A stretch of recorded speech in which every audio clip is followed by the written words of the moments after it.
But first, introductions aside. Hi, my name is Professor Spam. I've been following, the stream since day one, with all the background stories and their first initial encounters with Strahd. So I saw the Death House, and I saw them having the encounter with Strahd, and just terrifying. But I'm here, and I'm playing a wizard. He is a half-elf blade singer. Yeah, so I just got him in the game. I just brought our friend here in the game. I don't know if we're going to have him as a regular, or is this just a one thing? You know, just kind of like I was telling Shaq and them, people might just come and go. And that's just how it is. But for one way or another, we're going to finish this fucking thing. That's the spirit. Fucking other. That's the spirit. Adventurers are going to pile up to the fucking skies if we need to get it done. Well, brave adventurers, you've been summoned to the Burgomaster's Manor, where you guys basically had some tea and crumpets, went upstairs to the Burgomaster's study up here. Met him. I don't know what you guys thought about him, but he was kind of a pretty forceful individual, I'd probably say, as you would suspect. Loved him. Toggle just loved him. Toggle got pissed, ran around, freed a guy right next door that was butt naked in a loincloth, flew up his dust of invisibility, then snuck out of the house while you guys all downstairs having tea with the missus. Shaq, of course, was mingling a little bit, smelling like paprika and garlic. Potato factory. And a potato factory, a bunch of potatoes. Where then the missus basically said, hey, can you go check out my son? She's upstairs to Lysanther, the new elven mage. But you guys started up here, went through this messy-ass room where you guys basically disenchanted the wards on the doors, found that this guy was a pretty talented wizard, trying to basically develop a teleportation circle in his sort of study in the loft up here, or in the attic. Of course, Lucius doesn't want to take any prisoners, apparently. So he went ham against basically the will of the group, and just went bloodthirsty crazy. As some adventurers, it's known to happen. Just in general. Of course, the mage was saying, don't do it. And Tog basically tried to stop him just by knocking him out. But when it came up to the boy's turn, it came up to Victor's turn, he cast Cloud Kill on everyone. Started to really mess things up. Fortunately, Lysanther dissipated the cloud with her winds. Some of you guys have started to book it. I'm DMing Irina right now. The way I see it is combat is over. And we're going to start off. So the combat initiative is over. By the way, he casted Fireball, and the house just like erupted. There's flames and things happening. But a light sprinkle has come out, and it might be enough to douse it. But it's only been maybe 6-7 seconds after this, but there's been a huge explosion on the upper floor of the Burgomaster's Manor. But from what you can tell, there's no more combat happening over here. So we're going to go... We got Marcus, Shaq, and Tog. Do you guys want to just start going down initiative counts, or what do you guys want to do? So... Toggle, you hear some talking happening in the other room. Talking in the other room? Over the sounds of fire. Okay, I'm going to try and get close to overhear the conversation then. You see, basically the boys telling... You see Irina is basically picked up Lysanther, and she's dragging her out. And Lucius, he says, Victor looks over at you and says, he says, Dwarf, come here. Does Marcus and Shaq what are you guys doing? You guys just trying to get out of the house, or you guys want to come back to booked it, man. Shaq, are you just booking it out of the house? I feel like I should stay and help. Is the boy still aggressively posing towards us? He was like, you see it like he only cast his fireball, like a small spark went out, just blew up the whole floor in like an instant. But he had some words with Irina. It's just like, he's like, sorry, my dad is gonna kill me. What do you do? Toggle. I'm gonna go in.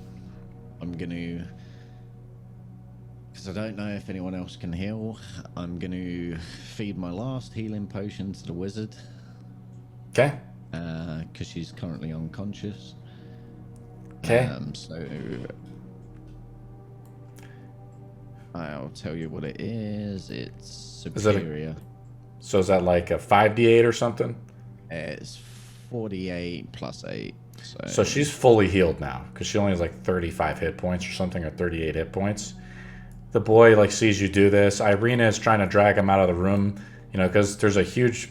Imagine the fire is just kind of outside the room, and he's like, "We don't have much time.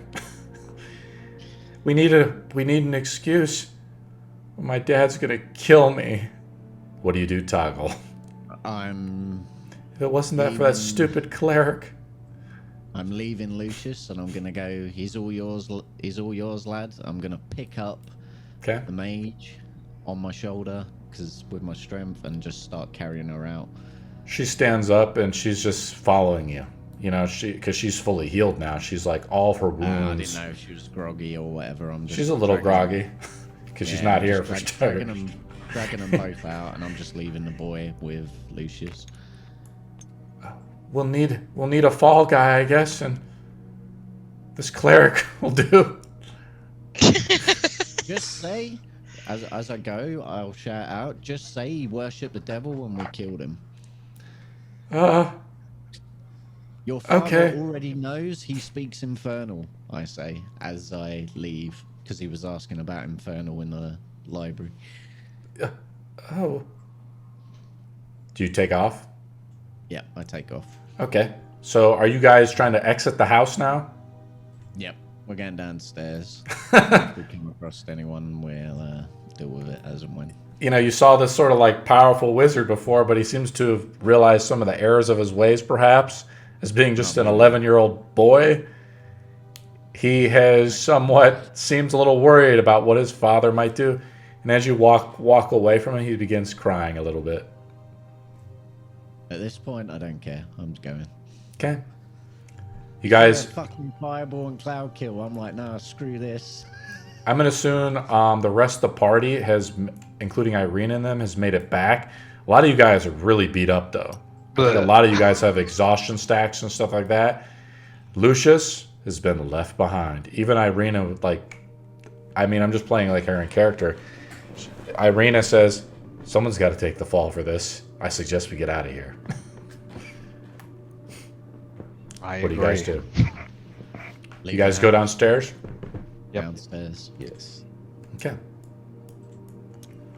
And I'm going to assume you guys get to about here before the missus shows up as she heard the explosion. So it's maybe been like a minute or two. And she comes up the stairs, you know, and she greets you guys. She's like, what the hell was that? What was what? Make a deception roll. No, I'm asking her. There was a huge explosion. I said, Tog? Oh, that was your boy throwing a fucking fireball. But he killed the guy that was a problem, so it works out. And He killed someone. He did. I think he deserved it, oh. I think your husband knows him. I think he speaks Infernal, devil worshipper or something, and we're going. We've had enough here. We were trying to show them some magic, and our cleric went a little overboard. Oh, well, let me escort you out the back before the guards show up. She That'd takes be you. great. She takes you guys out the back way out here, I guess. And you know, past the kitchen, you see Jeeves still cooking. All the dinner guests seem to be startled. You know that this huge explosion happened upstairs. You guys, sure.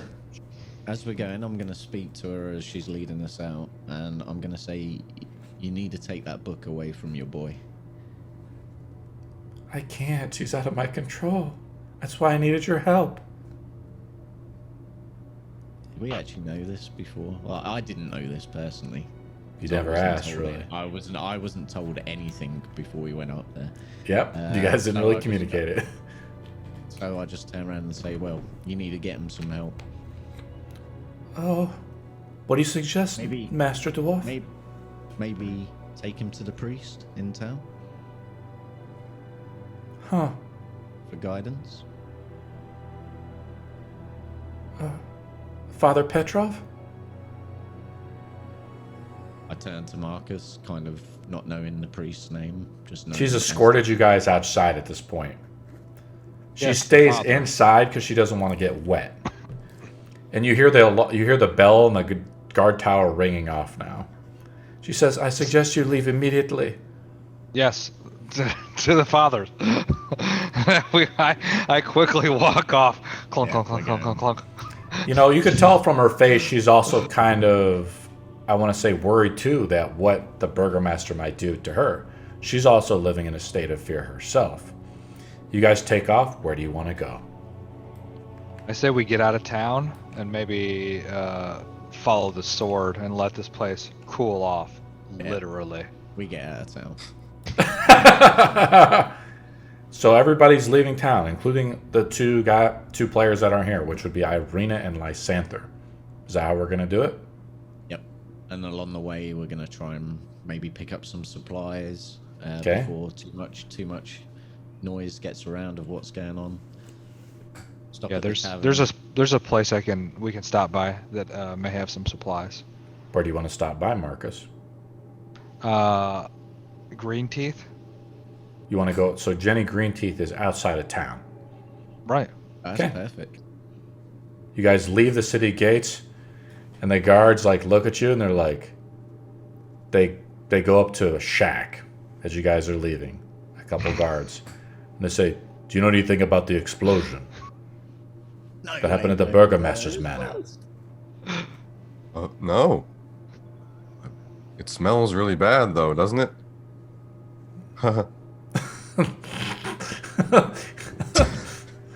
The guard's like, "This will be hell to pay. Whoever did this.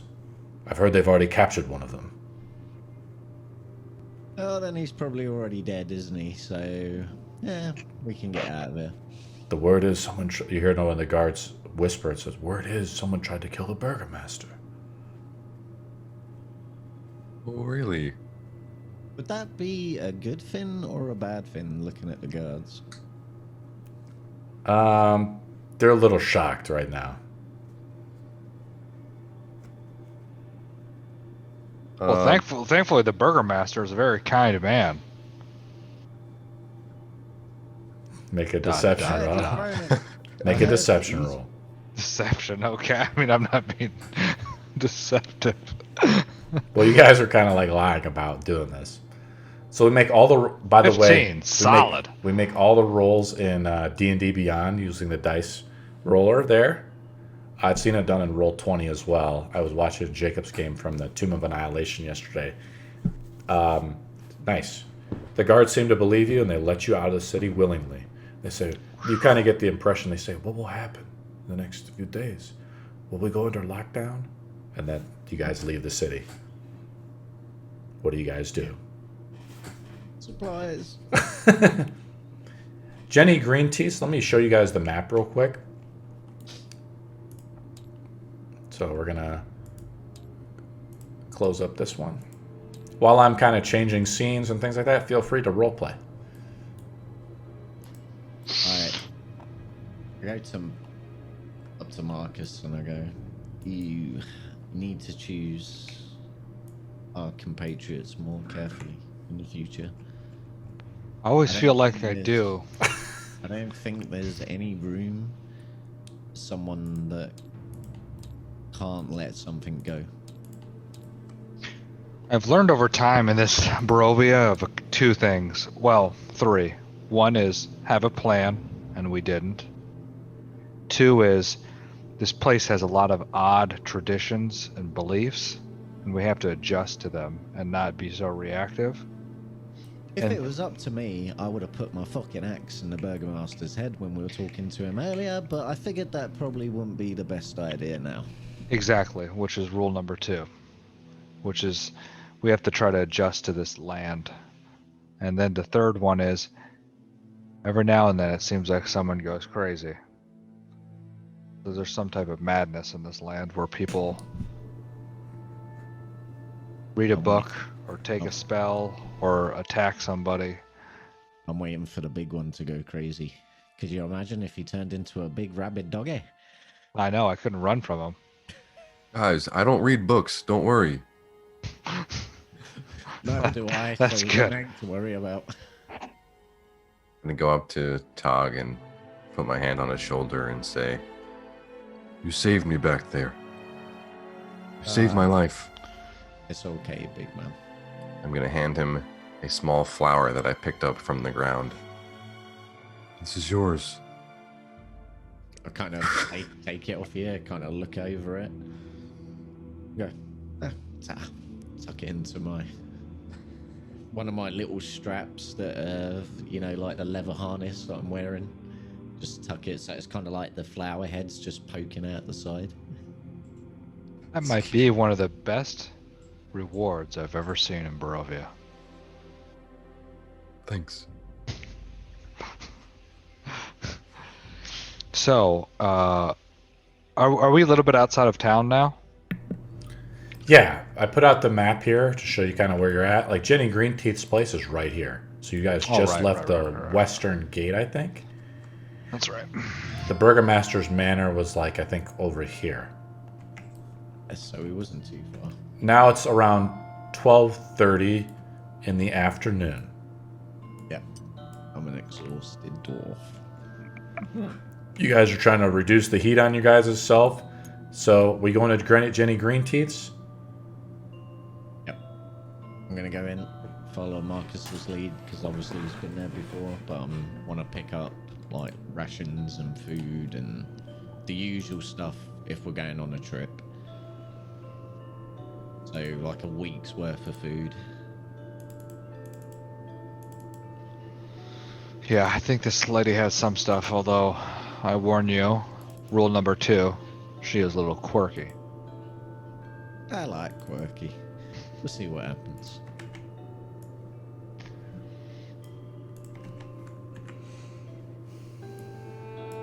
And after we get out of town, I can show you what's in my bag to give a little bit of a reference point of what I think we should try to do next. So, talking about what we're going to do next, you're talking about this sword? Yeah, so from my understanding, Strahd had a brother.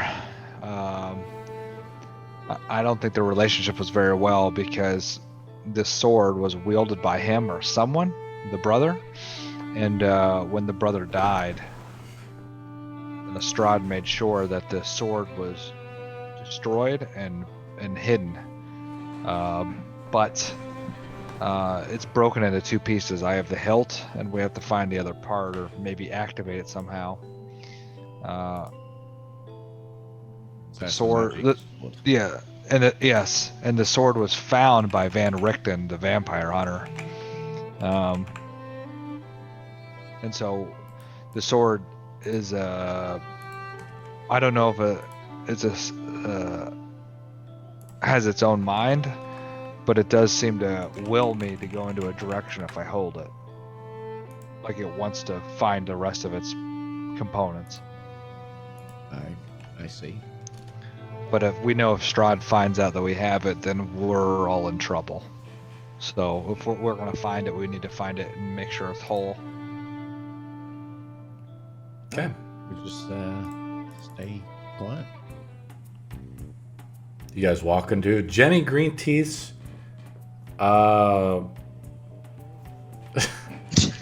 shack. And there is another man. Would you like to describe yourself, Professor? Very well. I am just, I was going to say, typically, I'm a standard half elf, but my ears have been severely mangled and scarred due to all the years that he has been traveling and all the dogs and creatures that have nipped at his ears and bit it, so you can't tell if he's a half-elf or not. And you also notice that he has burn marks on his hand. And that was because of an accident that he had while growing up and learning the secrets of the arcane arts. A very bad accident with a burn spell led him to having his hands disfigured, so he wears gloves over them to protect his hands from any further damage, and he also wears specific guards, like wrist guards underneath those gloves, and that is his arcane focus. Okay. She's like, and you're talking, she is talking with this man. It's obviously the way he's dressed. It's another adventurer. Seeking fame, glory, knowledge, secrets within Barovia. Perhaps the secrets to the vampire Strahd himself. Draws in many people of power. I go straight barging up to the counter, kind of push him aside. Okay. And go, right, love, I need some rations for about a week and some booze if you got it. Booze? You know, the owl, liquor.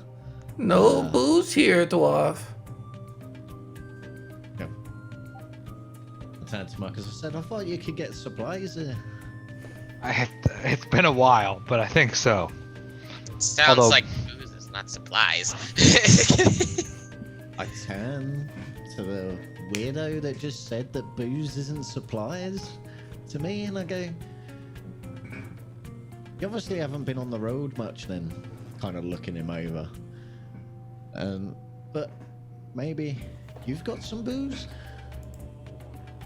I may have some, but considering I just drank the last drop, I don't have any more. Well, that's a shame. I was going to invite you with us, but I don't think I will. So, have you got any, Granny, have you got any, food then that can sustain us for a week or so? One meal for you might sustain you for a day, but for your big friend, only an hour. I probably eat like 3 times as much as he does. Have you not seen my belly? Oh, It is large. because you're shirtless, right?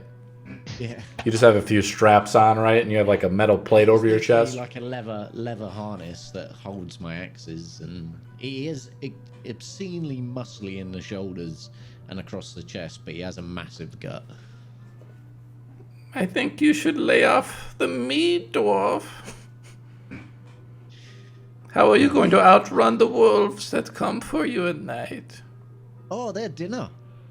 I don't need to outrun them. Oh. Back so soon, Lord Marcus. Yes, we're just looking for some supplies before we head out of town. You're still missing the pieces. I told you about the stone, but you've forgotten about it. Oh no, the stone is in a place not worth traveling right now. The stones. Yes. What stones? Yeah, what stones? The embers. You found one already, but you foolishly gave it to the betrayer. She ran away with it. She fell into the Dark Lord's hands, and it resides now. The stone of the mountain. It's in Ravenloft.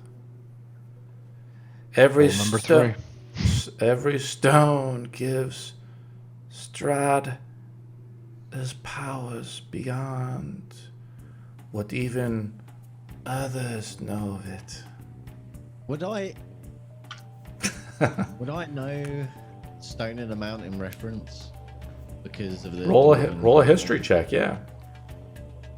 Good question. Oh, my history isn't great, but do I get advantage on this because it's? It's not related to. It's related to stoneworking. So yeah, I'm gonna say sure. Yeah. Let's roll with advantage. That's once. Oh god, that's bad. Twice. Oh, both pretty bad. I'd probably say you don't know enough. Yeah, I don't know enough. The stones. What do you guys do? Is there a way I can help him with the history check? Or make one myself? I'll allow one final history check. All right.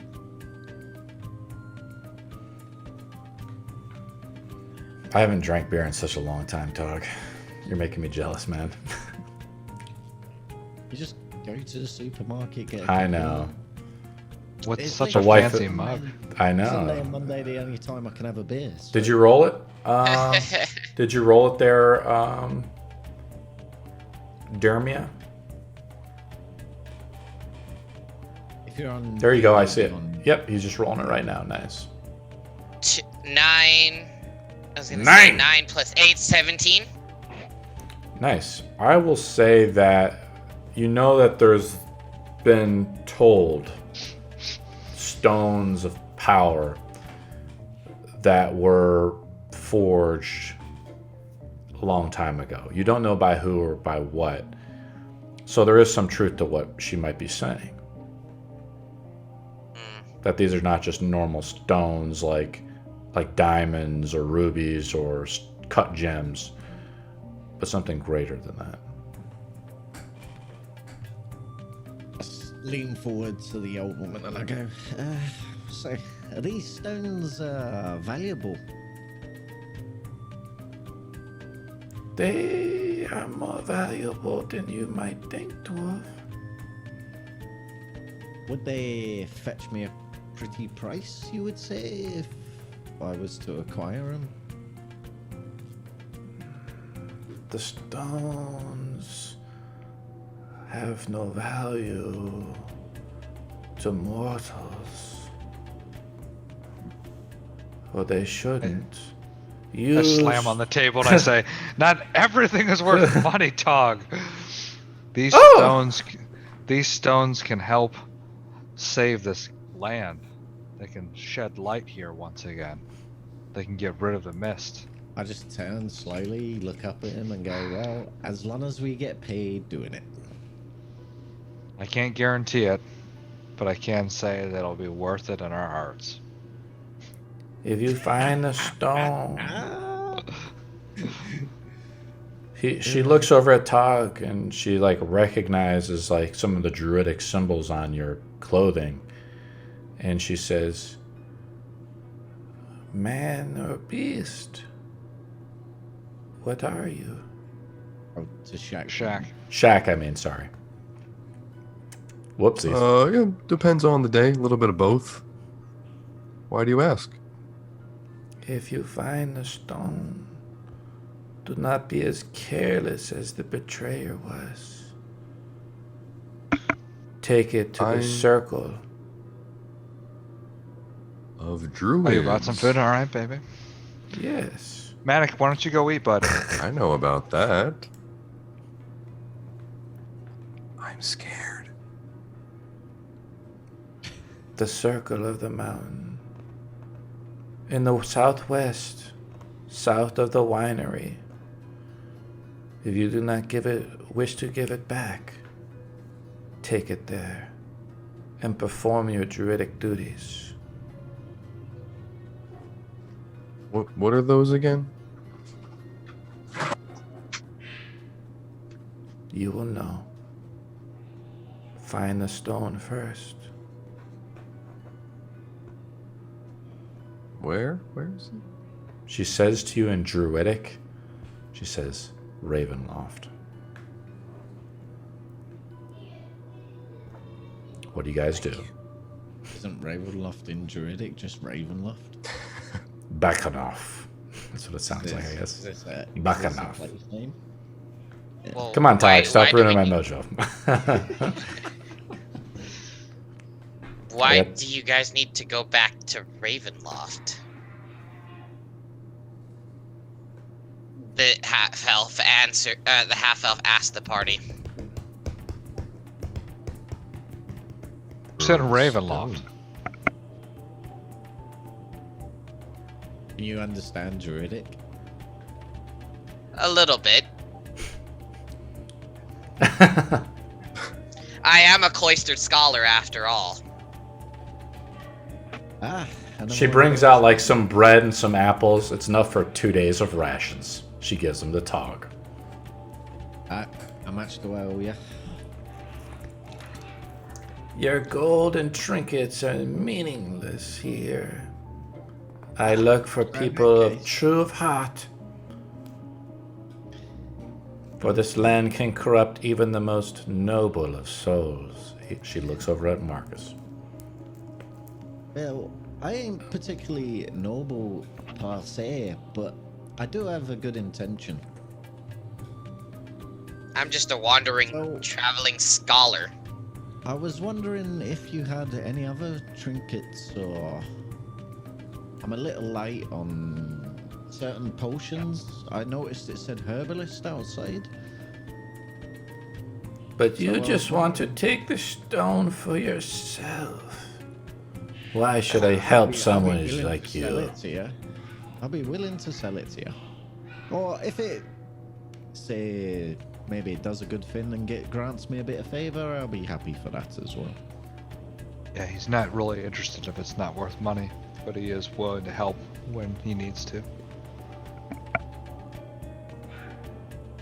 The stone is for the druid, dwarf. It is not meant for your hands.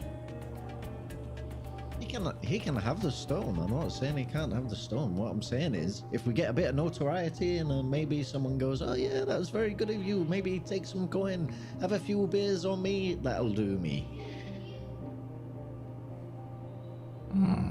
But have you got any potions by chance? You know, them ones that you drink and you feel Make a persuasion roll. Oh god. Lysa's just sitting in the back, frustrated. 19. I have one for you. She hands you like one of the medium healing potions. So it's like a lesser or something like that. A lesser healing potion. Okay. This is all I have. For I only hope that you can muster the courage. No. I told you, your trinkets and baubles dwarf me nothing here. Find me the stone. She looks over at at Shaq. Well, essentially, we can get you a stone. Do you have any other listen, items you could give us or advice before we go for getting these stones? Your wisdom would be greatly appreciated. Muster the courage. Prepare yourself well. And do not be so foolish to be hasty. The greatest weapon a warrior has is his mind. Oh, I was wrong. Now, if you don't mind, I have to go get my afternoon nap. Good day. She looks sternly over at the door and walks into the back room. I'll hold my hand out as she turns away and walks off. She doesn't hold this. Yeah, she doesn't shake your hand. What do you guys do? Thank you. I turn to the weird-looking. I know he's a half-elf, even if his bloody ears are chewed off, because I can just tell. So we currently lost a very zealot member to some unfortunate accident, you could say.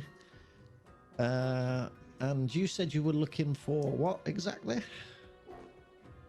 I would say I'm a traveling scholar, but I am too looking to find So, ways. You can read books? Yes, I can. Oh, that's good, because I can't. Marcus, maybe we could use someone that can read books. I don't know if that's something we need, or... But it sounds like according to her, you guys are gonna need all the help you can get finding the stone. I don't mind helping out. You don't mind? What do you want exactly? I'm looking for a particular spell. Oh, you're just looking for a spell, so he doesn't want gold. No, we're okay. Does it happen to teleport people? Yes, it does. The last time we ran into a teleporting book reader, bad things happened. I can Right, assure Shaq? you. Guys, he's one of those crazy magical people. I, for one, am not crazy. You heard that? I just love my books a little too much. Usually crazy people are the ones that say they're not crazy. Who reads books these days? Right? It's wild. I hide my tier Bible. I used to study in Candlekeep before I started my travels, and I was once an apprentice to the great mage Merlin. I haven't heard of him. I've heard of Candlekeep. It was built by dwarves. Did you know that? Yes, I did. Yeah. Very wonderful, fantastic craftsmanship you have done with Candlekeep. Yes. Yeah, it's one of our not so good ones, you know. We didn't want to give all the good ones to the humans. You should see some of our holes. Indeed. Anyway, if he's not after gold and he just wants to learn a spell, maybe you said teleportation, so maybe get us out of here after we've got all the gold that we can carry, then I'm fine with that. I kind of look at the other wizard that we got in our group to see if she's alright with it. That we just brought on. You mentioned something about mead, right? Oh yes. Mead would be glorious. I pull out my water skin and open it up and give it to the dwarf and say, I haven't drunk all of it yet. What? You just lost that. Sniff it. Is it actually mead? Yes. I just hide it in my water skin you know, protection purposes. Oh, you're not protecting it anymore. Belches loudly.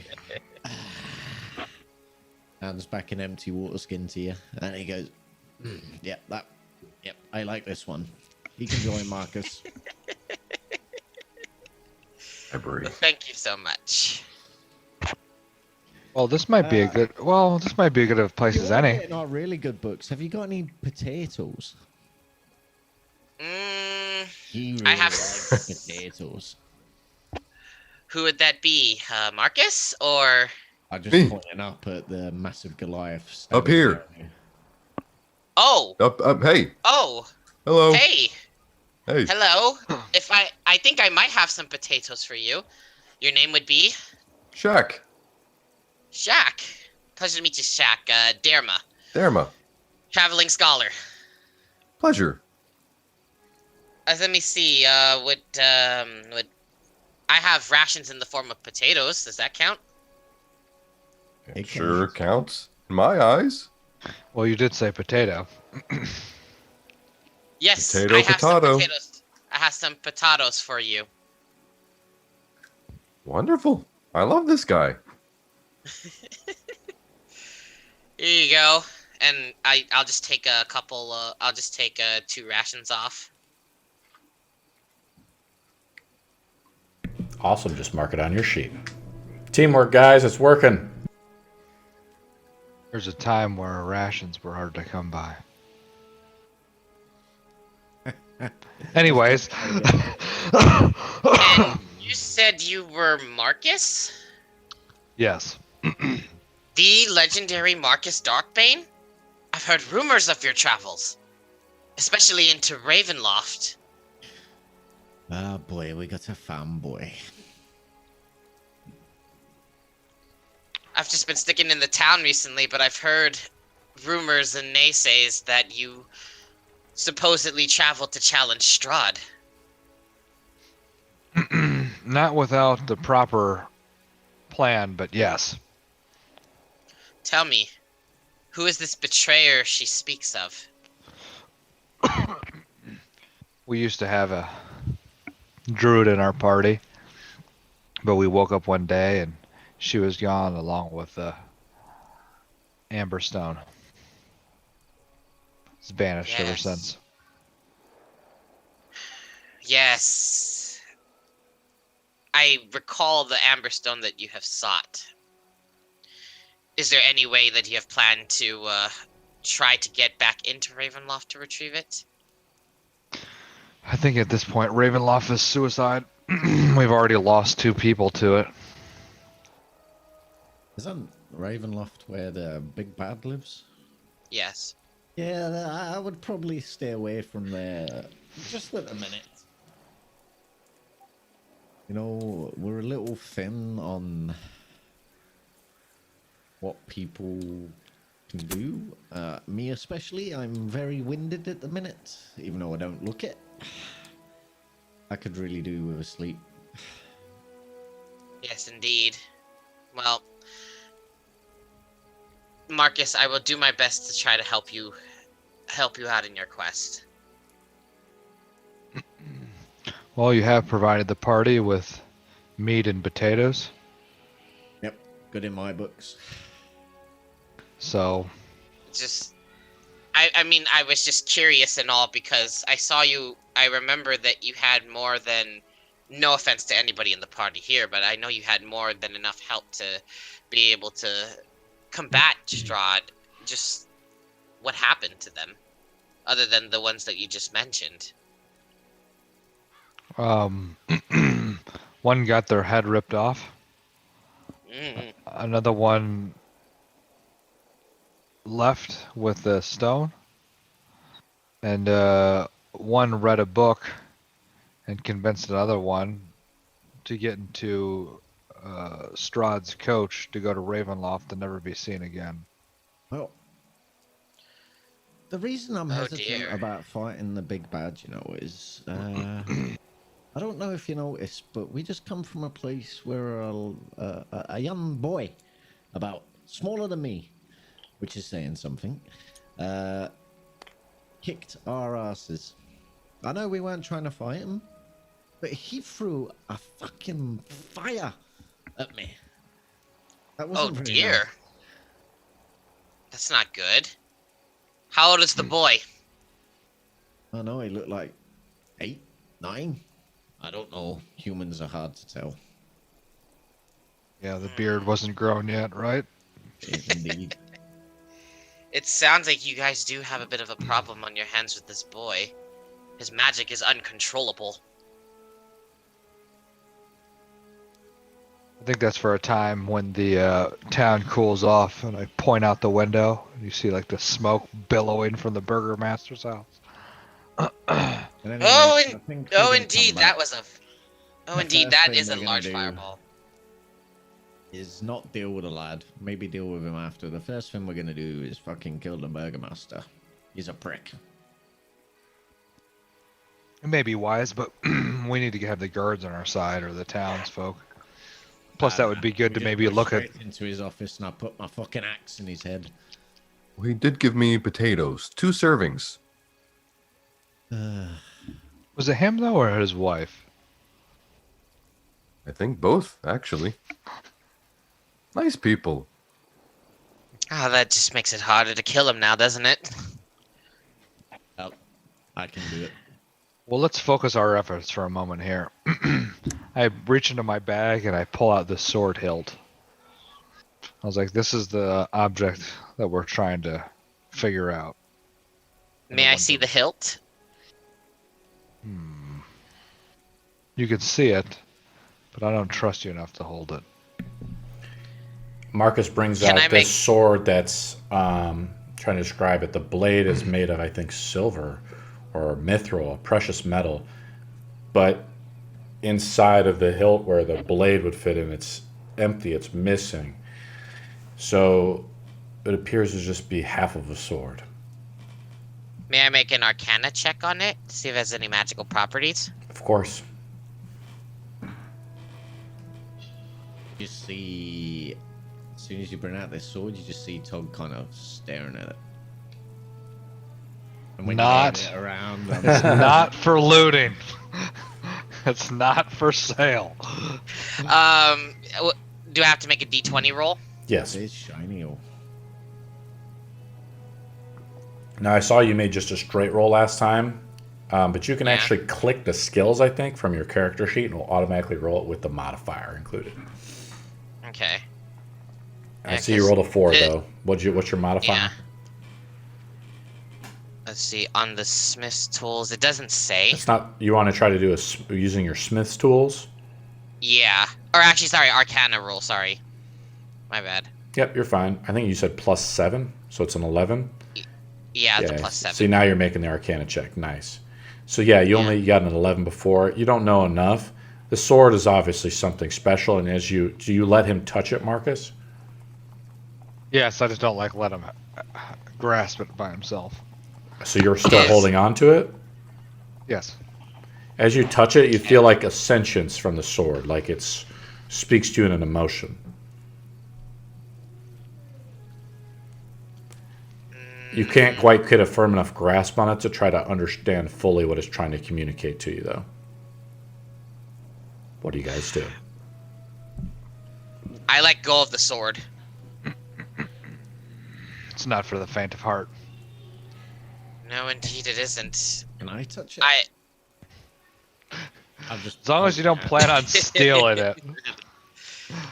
It's like the sword was calling out to me. Do I feel what they're all talking about when I touch the sword? Do you let Tog touch it? Yeah. The sword senses that it has a new wielder to it, right? So, it basically is trying to say, who are you? I take my hand away. Okay. I go, oh, that's creepy. What do you guys do? I think you can keep that one, Marcus. So I'm gonna stand there for a moment and close my eyes and focus. And I'm gonna try to feel on where it's trying to will me to go.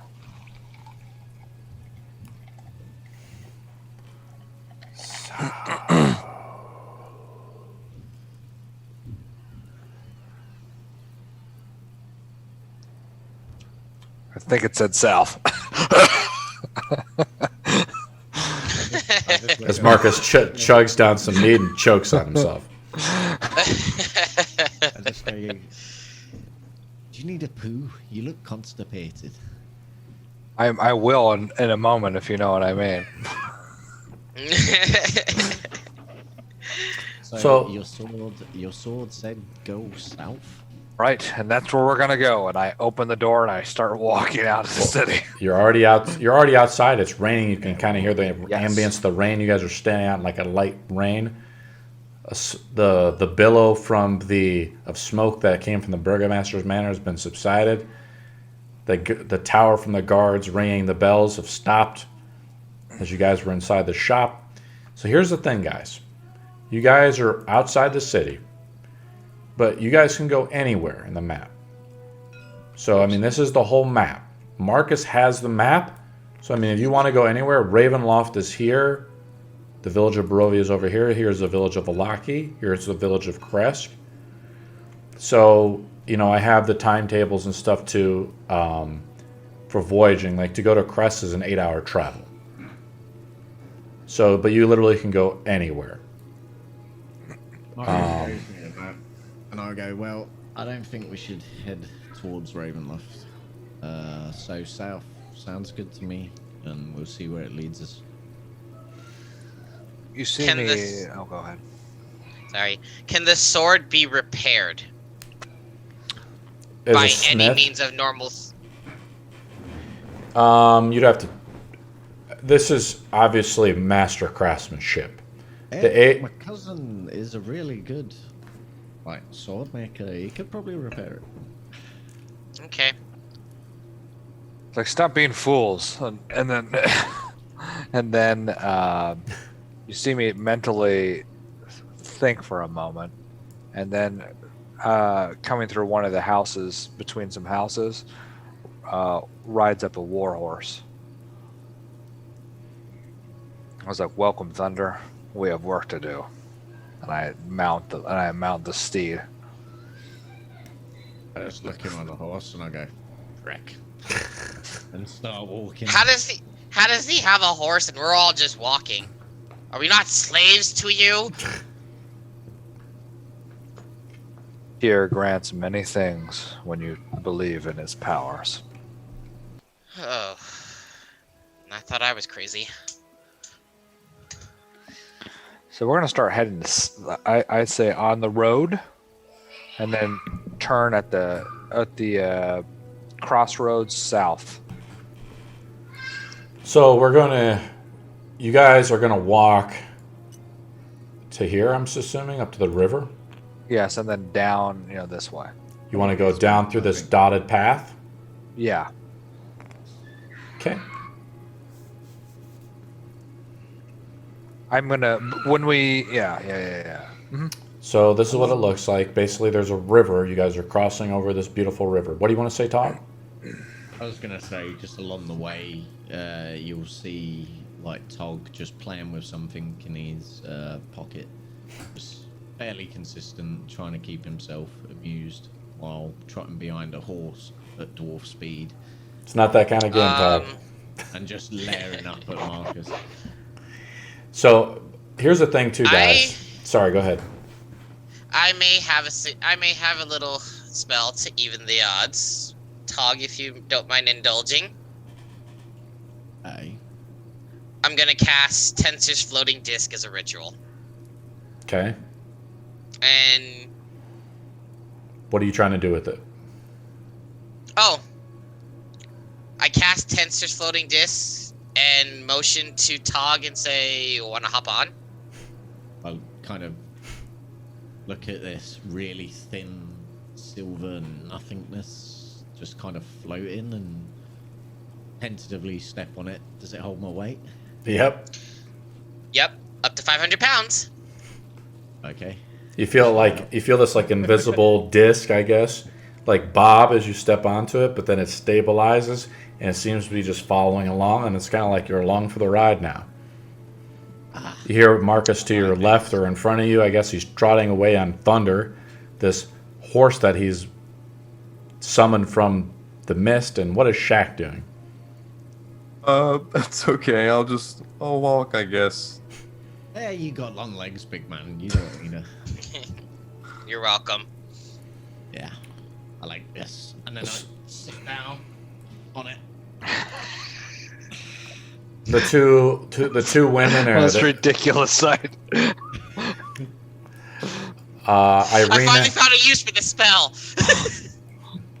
So how it works is that only lasts an hour. To travel up to here, basically you guys have to stop and he has to recatch as a ritual every 10 minutes. So the entire party has to stop while he reperforms the ritual on the roadside. Right, every time we stop, just grab something out my beer, out of my bag, have a snack, and get back on the disc when it's resummoned and sit on it. I like Yay! I thought dwarfs were meant for grit and determination. That's sitting on a disc lazily. Hey, this This is style. What you've got there is a fucking mess between your legs. It's an accident waiting to happen. You know they kick when they're angry. Not this one. The horse actually even looks at you too. And they're also very creepy, I just found out.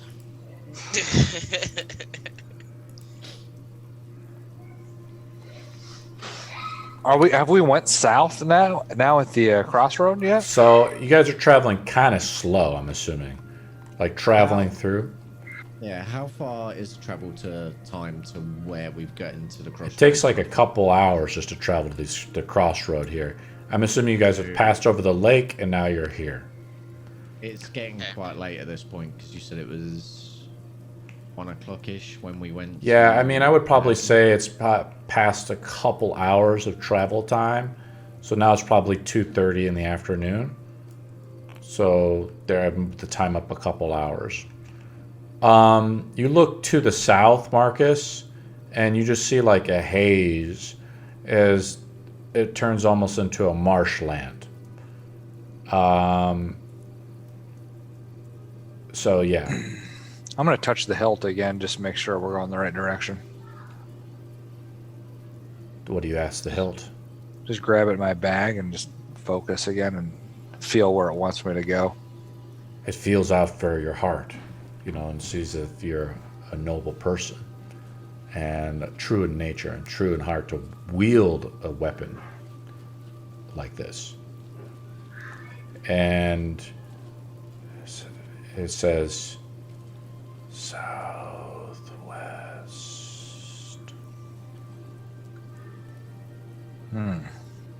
It's a faint echoing sound of a man almost. A man's voice. See him looking constipated again. Okay. Yeah, talking to that sword again. Fuckers. Yeah, it's saying to go from south to going southwest. I pointed at the map and I was like, I've never been to this building here and I don't know what it is, but we could go there. Plus, it might be a good place to rest if it's wrong. Well, and it's over and I see them. Do I see the marsh and stuff that you described earlier? Of course. You guys are all traveling together. The girls are with you too. Irina and Lysandra's with you. I kind of point to that and I go, as much as I would like to get a move on, I'm in a bad way. And going in there, that's usually where I've met a lot of bad beasties and places like that. At that place specifically? Not that place specifically, but marsh and stuff around where I used to live. That's where a lot of the bad shit used to stay. No, I think the marsh is over here, and I point at the map. I think it's wanting us to go here. So that thing that looks like a church? I don't know. Well, either way, I think now is a good time to take a short rest. Even if we don't do anything else. Just take an hour, catch our breath. Sure. I agree. Get some food. I mean, we're doing it every 10 minutes to recast your disc and style anyways. Yeah, that's only 10 minutes. Yeah. So let's just kind of refresh over a few basic combat rules. Like I noticed Shaq, first of all, we messed up with you last game. As a Goliath, once per rest or something, or long rest, you get to reduce damage taken to you by D12 plus your con modifier. Did you know that? Oh. So you wouldn't have dropped last game, for starters. Nice. And that's up to you as a player. Every time you take a short rest, you can manage your hit dice. Your hit dice is basically your level, and then every class has a specific hit dice associated to that class level as you level up. So for instance, Marcus, I think, or let's take someone simple like Shaq. I think Shaq rolls a D8 as a druid. So you have D8 times 6. That's how many hit dice you can roll. These hit dice refresh after a long rest, where they can be spent again. You also get something called a healing surge. So you can use it as an action I think it resets as a long rest, you can restore hit dice. So you can restore hit dice in many ways, guys, or your hit points in many ways. Is there any questions in regards to some of these rules? With exhaustion stacks, they can only be recovered at the end of a 6-hour rest or by a greater restoration spell. So you guys don't have to always be walking around like with 0 HP is what I'm trying to say. Eventually you will reach a point where you spent all your resources as a character, but it doesn't just it shouldn't just creep up on you like with what happened with Shaq and I think with Toggle last game. Okay, I'm back to max HP. I've still got my exhaustion. There you go, Toggle. Good job. So like barbarians, they roll a d12 for each one of them, and as a rogue, I think you roll a d8 or d6. D8 for rogue. D8, so that's how many hit dice. But then when you spend all your hit dice, they don't recover until a long rest. So that takes 6 hours of rest. Right now, I think I said it's 2:30. Here's another thing, guys. When you guys make decisions, like you guys are talking about going somewhere, right? You guys all need to be on board. Because this adventure is challenging, right? As we found out from last game. If one person strays off the path, you all can get dunked on. So you guys got to all start working together more. So decisions need to be made as a group. Yeah. So think about it. As we're sitting taking our rest, okay, Marcus, as much as I just want to press on, we need to be careful. There's still a few of us that are not quite at our best. I know the lass used a lot of spells, and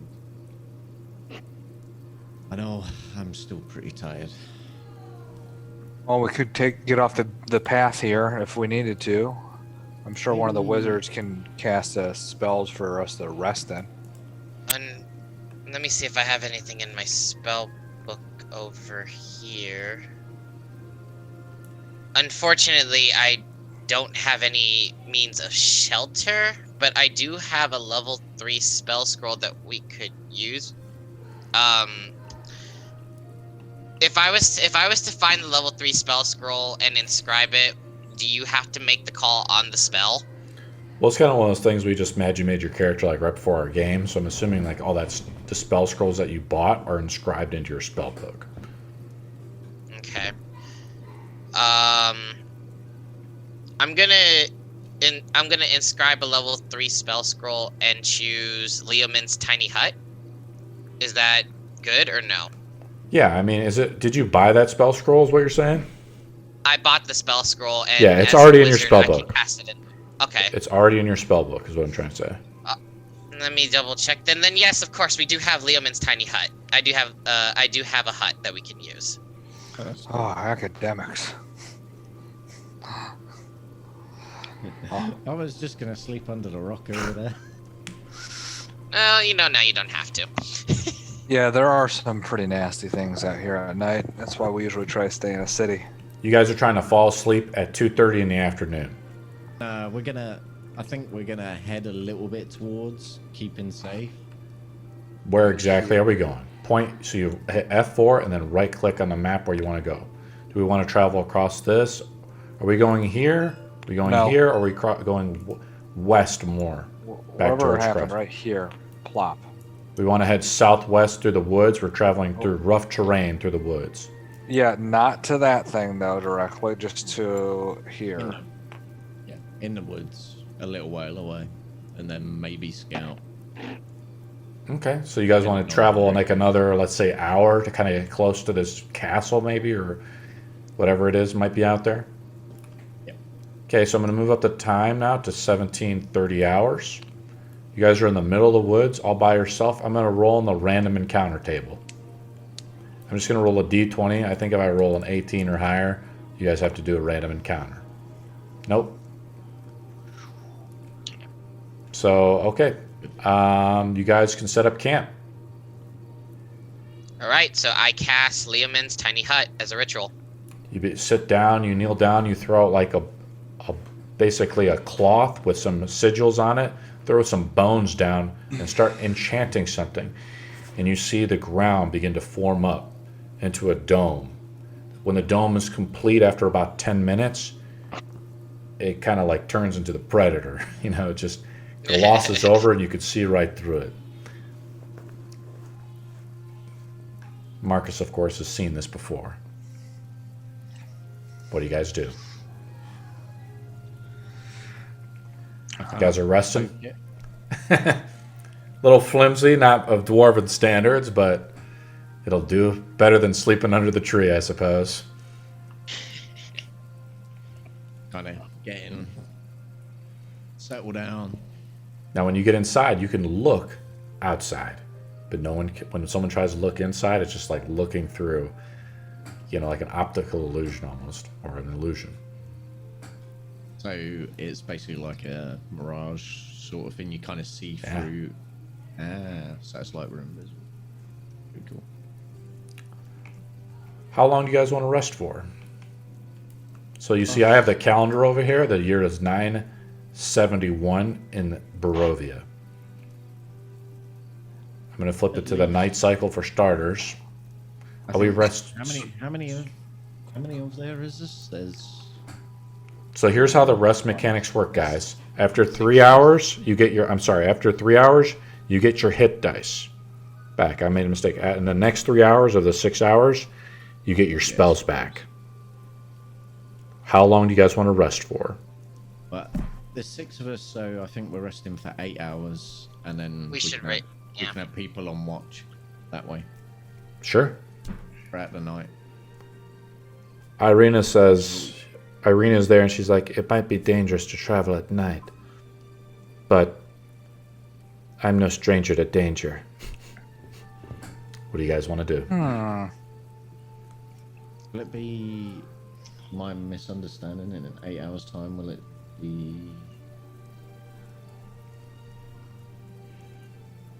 Oh, right. It'll be like fucking...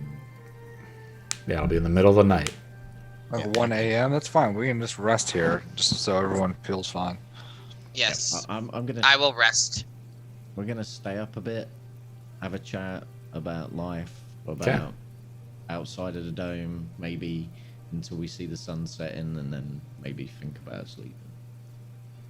Okay. I think that's what we're gonna do. But we're gonna spend the rest of the evening resting. So what we're going to do is, are we bumping it up to midnight for starters? So we got 1, 2, 3, 4, 5, 6. So at midnight, you would complete a full rest. Yeah, we're not going to travel out at midnight. Just kind of what it looks like now. It's kind of dark out. So Irina and Lysanther are pretty beat up. You know, Lysanther coming back from the brink of death.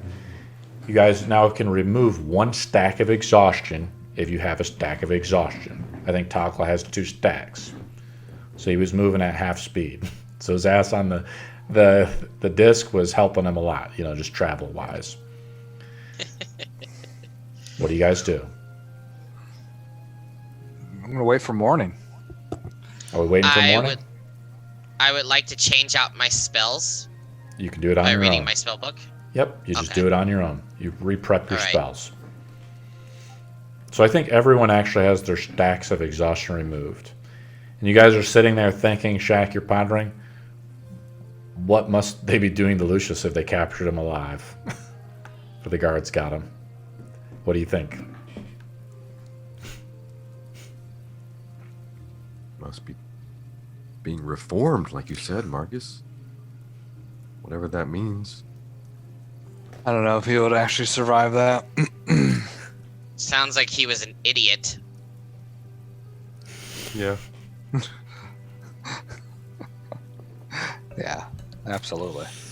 Oh boy. He had one of those travelers. Or he had one of those companions. That's never good. He didn't follow rule number 2, and that's people here have some odd traditions. And you have to kind of roll with it. It's difficult. The lad just saw evil and wanted to destroy it. I've seen it before. Many people with these high morals, and they just don't survive in a place like this. No, they do not. It's just there's too much of a gray line here that you don't know what is good and what is evil. At least from what I've seen, I just do whatever I feel, at least in my conscience, is right. Anything else? Nothing. Anything else? Completely irrelevant. It's how I've survived here for this long. Where'd you do your studies from? I did them. I studied for most of my life at Merlin's Tower, and then I transferred over to Candlekeep to pursue their their spells and their secrets with permission from my master, of course. Did that for 3 years. Came back to Merlin's Tower, completed my training, and the one thing that was given to me was the one commandment that was given to me once I graduated was to use your magic to help the world in any way, shape, or form. So I have been traveling for most of my life, or at most of my life after that. I've seen some different places, done different things, and picked up a few more skills that the tower and Candlekeep did not teach to me extensively. And my travels brought me here to Barovia.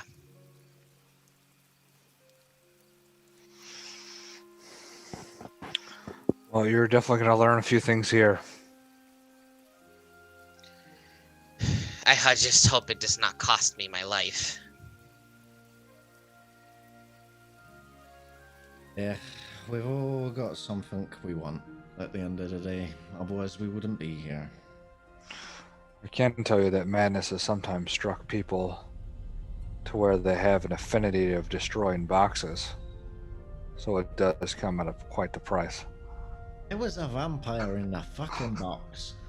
I was just making sure there was no more vampires in boxes. It was a crate full of potatoes. That reminds me of an adventure I once had with the group, and we were in the middle of a tomb. There were a couple spell books that I did want. However, one of them decided to poke all the corpses inside the tomb. And they all woke up, leaving us to fight our way out of said tomb. That's just creepy. Why would you go around poking dead? He wanted to make sure they were dead. Of course they are. Yeah. But regardless, we all got out of there with our lives. And that's definitely a lesson I'm going to take with me for the rest of my life. Did you kick that guy out of the group or what? Oh no, we kind of pulled a you guys. We left him to die. Oh. Lars was already dead.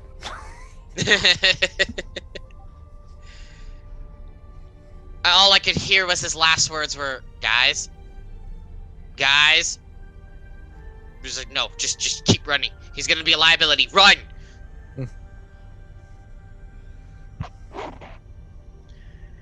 But that's just been my story as of now. You guys are just ranting amongst each other in the middle of a night in the woods. Yeah, we're just trying to pass the time until it's a decent hour until we can set out. I would say early dusk until we see the sun.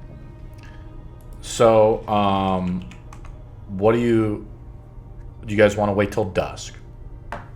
Sorry, dawn. Dawn, I'm sorry. Yeah. See, you're messing with me, man. No, that was me. You guys are all trying to take watch. I'll do it better next time. And we're kind of waiting till 6.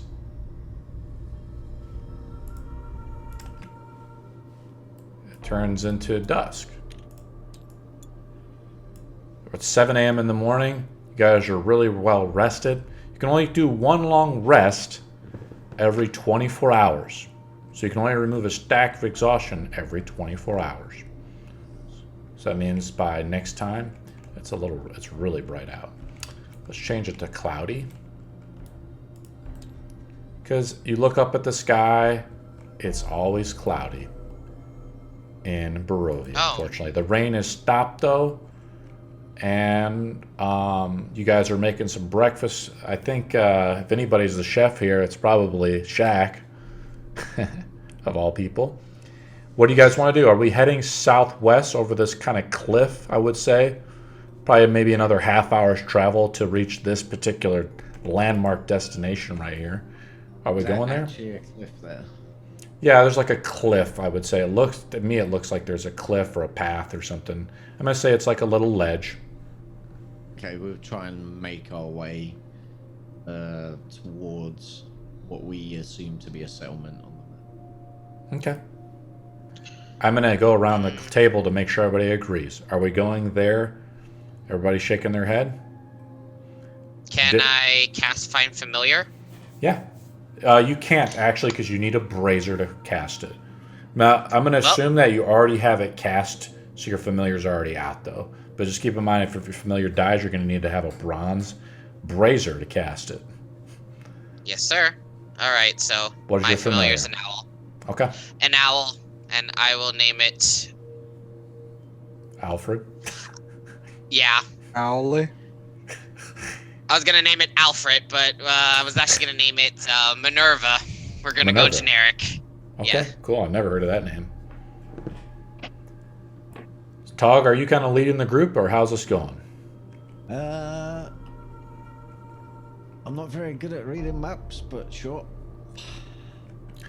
So here's the thing, guys. We're approaching a pretty cool landmark.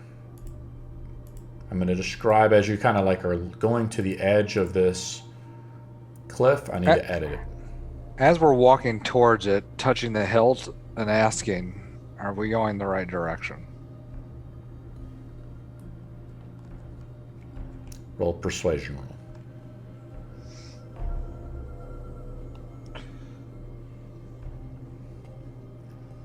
Rolled like shit, still got a 14. Sorry, go ahead, Tog. What's your question?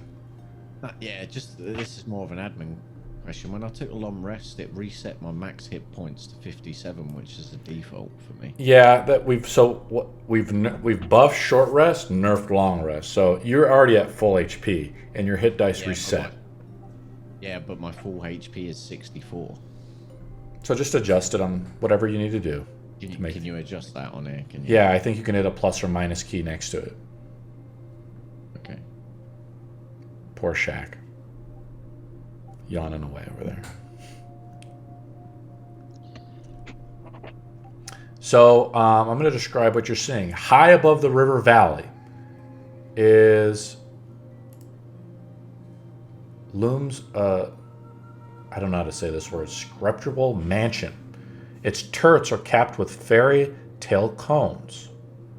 Its tower is lined with sculpted battlements. A third of the structure has collapsed as a part of the roof, but the rest appears intact. A dark octagonal tower rises above the surrounding architecture. Out of the fog comes a distant peal of thunder, quickly accompanied by a howling of wolves in the woods below.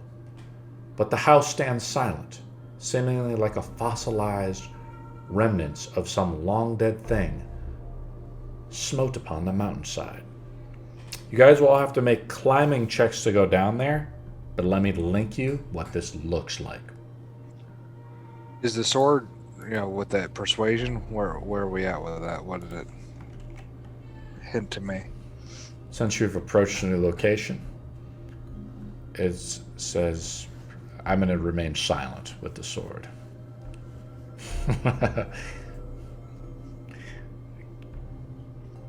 Oh, well. Because the sword transfers a feeling of emotion to you that you're on the path of righteousness, essentially.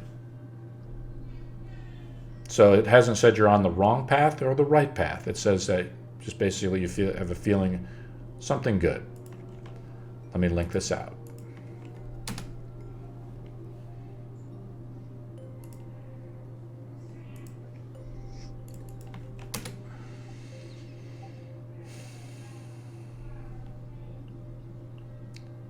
It's kind of some cool pictures there for you guys.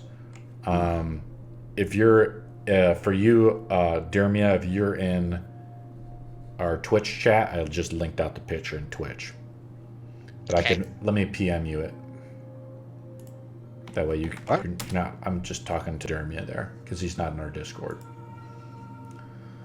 So there it is. We all have to make athletic checks to go down the mountain on some rope. If someone's got some rope, I'm going to say the cliff is about 30 feet down. I got rope. Okay, tie up the rope. Let's say the I have a survival. block and tackle too. Okay. You tie up the rope, the block and tackle. You guys don't even need to make a check, right? You guys are slowly kind of coming down. It's early in the morning, but I've described it like there's mist and stuff. There's always like a residual mist around this ruined castle. Okay, guys, we're going to try to load this map. This map is awesome. But the problem with me loading this is this is the only map I couldn't bring into one world. Okay? So you're going to have to give me a minute because I don't know if this is even going to work. Otherwise, I have to re-invite you to tabletop, okay? Okay, guys. So as I described, you guys are marching your way down here. And this is a pretty awesome map. This is Argynvostholt. Irina tells you that she kind of remembers the name of it from her background, so it just helps us identify where the hell we're at. She doesn't know much beyond the history of it, but I'm going to start describing stuff. Do we want to do anything before we come to where we're at right here, where I put your characters out? I want to cast Mirror Image. How long does it last for? Just a minute, though, right? Hold on, wait, let me see. I think that's a combat spell, so it only lasts a minute. Mirror Image. Yeah, never mind then. It's all right. Yep. I don't think there's anything else I could do because all of them are battle spells. Yep. But if you want to cast like mage armor or anything on yourself, you know. How do I long rest Irina? Just hit the long rest button. You can't. Okay. We can't change her HP or anything. You're just gonna have to. Oh, you can't? All right. Just wing it a little bit, guys. It's not that big of a deal. Can't edit. Okay, Can't cool. Edit other people's sheets. Otherwise, she's sitting back at the end, guys. I mean, it's up to you guys. Then she's just going to appear next game when she shows up. I think we need them. Oh no, she was captured. She's in the basement next game. Rip. So here we go, guys. I guess we're going to start. You see this dragon statue over here, right in front of the doors? Perched atop a 10-foot wide, 10-foot high cube of granite is a moss-covered statue of a dragon. Its wings tucked close to its body. The statue looks east, facing towards the manor. Oh boy. Work together as a team, guys. I don't know if this is where the sword's necessarily trying to take me exactly, but it hasn't said we're going the wrong way. Is it trying to kill us, perchance? No. I know it was built for good. When I It's pretty touched scary. when I touched the sword, I never felt any malevolent entities from it. So Absolutely not. I'm gonna trust it. But it just definitely looks like it's in need of repairs. Is the door shut in the front? door is Does shut. it look shut? Can I Make a perception roll. Okay. If anybody wants to look around and take a perception before you move forward, just make a roll. I'll look at it. I have 4 monitors, guys, so I have the roller right up there. So my guy's just zoning out and looking at the butterflies flying by. Yeah. I kind of want to figure out again because I see the ornate stonework and stuff. I want to figure out sort of how old this building is. How old? Yeah, roll a history check with your stoneworking, so that's with advantage, I think, as a dwarf. We're not used to having a dwarf in the party. This is kind of cool.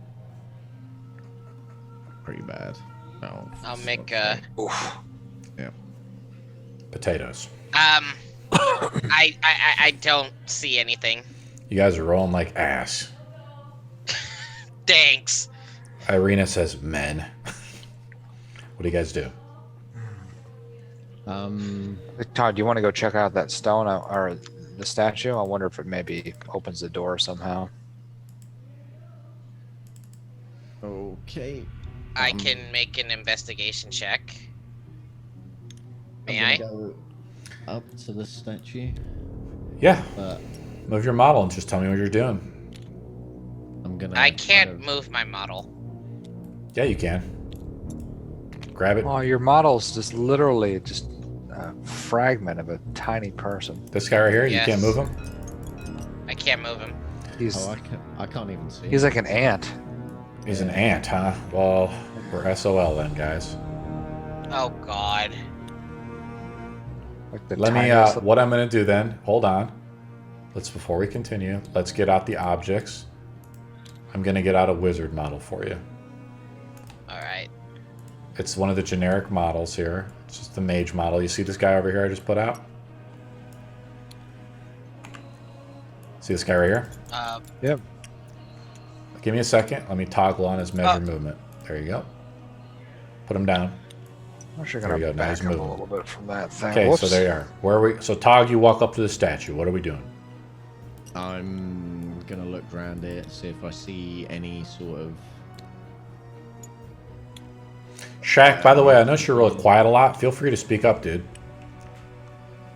Okay. Messages or comments or any sort of writing on it, even though I can't. There's read. no writing or anything like that. The statue is worn now. It must have been sitting here for centuries. The rain and weathering on it is apparent. And wild overgrowth has overtaken it. The statue is unmaintained, and like half of this castle has just been. There must have been a siege attack or an attack on the castle, right? What are we doing? May I make an investigation check? On the statue? Yes. No, roll it up. Now to make an investigation, you got to get like bam right here. Pretty much the same information I gave to Tog, but you know its mouth is open, it's facing towards the door. Oh, What are we doing, guys? I'd like to just go knock on the door. I'm gonna. Okay, move your character up to the door, Shaq. I'm standing behind the statue as I see him doing this. You guys see this giant Goliath kind of walk up, you know, and you hear his feet like move. As you move up to the door, Shaq, you hear a click beneath your feet. What do you do? Guys, I think there's a trap. And as you say that, you hear the dragon behind you. You hear it like, you hear something like that, like come out of its mouth on a way, but nothing happens. I'm going to have Toggle make one more roll. Just roll a d20 based off like traps and things like that. And because it's a stonework trap. Just the plain old D20. Yeah, just d20 and we'll see where you land. Because you've been rolling like balls. Still like balls. No, you rolled a 14 plus your stone stuff. Sweaty. The trap must have been a magical trap that Shaq stepped on, but it's obviously the age and time of it has just whatever magic or whatever kept this trap around is long since expired. What do you do, guys? Let me describe what you see, Shaq. You're at the main entrance. The flagstone steps, flanked by stone railings, climb up to a landing in front of a pair of tall wooden doors with rusted iron bands and knockers shaped like small dragons. Carved into the entrance above is the word Argynvost. Argynvost. What do you do? I'll knock.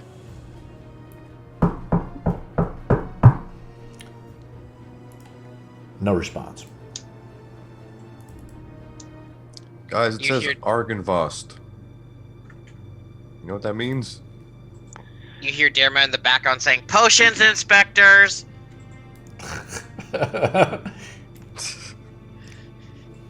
Can I get Lice to roll a history check on the name? See if she... Can you roll it on her sheet, yay or nay? No, but I know that it's a +7. Just so... roll a d20 and then we'll add 7 to it. Now, Lice, her backstory is she came here to go to the Amber Temple, right? Oh my God, a little 5 potato time. Failure. Lice is like, I know about as much as you, dwarf. Which is a whole lot of nothing. Shaq, what happens if you move off that platform? Don't move. Okay, I'm gonna go up to Shaq, and just in case, I'm gonna try and disarm the trap that's there while he's on it. Okay. Roll. Go up and make a roll. Sleight of hand. Yeah.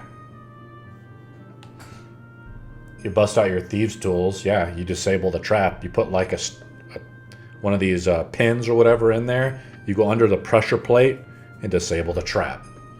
It takes you like a few, I want to say 30 seconds or so. Everybody else is just in position. If I told you to control Irina and Lysanther, you can move those models, guys. Yep. So now I'm fairly confident that I disabled it. I'm going to try and open the door that's in front of him. The door isn't locked. I mean, Shaq just knocked on it. Okay. So the door opens. Now, I'm going to try to do this, guys, the best I can. There's no blindfold here, but this is what we're going to do. Now, don't move your characters, really. Let's actually move your characters back, because I don't know how this model's going to react. This is a really cool model, so I'm going to change it, and it toggles like this. You see that? Yeah. So the doorways and stuff open, so I'm going to move your models back. I just didn't know if your models will fling out. Basically, because how tabletop works, guys, is there's states to models, and we're just changing the state of the model. Now, in Tailspire, which is something I'm looking at, guys, it's way better. Because we can go, like, up and down, you know, up to the heavens, essentially, through a whole dungeon. But for now, with Curse of Strahd, we're going to play in tabletop. So toggle, you just move in, you open the doors ever so quietly, and you're basically, when you're not in a threat, guys, you just kind of like take 10, right? If you don't feel like the pressure on you. And, you know, as you move in, toggle, describe what you see. It's a foyer. This room feels like a king's tomb. A grand staircase leads up to a stone balcony. It's held aloft by pillars and arches. A tall, faded tapestry depicts a nobleman in silver armor hangs from an iron rod above the staircase landing. 6 sets of double doors lead from this foyer along the walls, displayed on marble pedestals. There are 3 alabaster busts of handsome men, and a 4th bust, and its pedestal have been knocked over, and their shattered remains lie strewn across the mosaic floor. 2 chandeliers of wrought iron hang from the ceiling like monstrous black spiders. What do we do? They even have the bus in here, guys. This models. Whoever designed this, I found the guy. He was like, yeah, this is my favorite thing in Curse of Strahd, so he like went balls out on this model. You guys can see it. If you zoom up, you'll see the models, and there's a few little glitches here, but it's pretty awesome. See, it's black right now. Is that what you're saying? Yeah. Yeah, well, oh, my bad. So what this guy did is he created the hidden zone. So I have to remove the hidden zones. Give me a second. See if I can remove them. We've had issues with the hidden zones. Do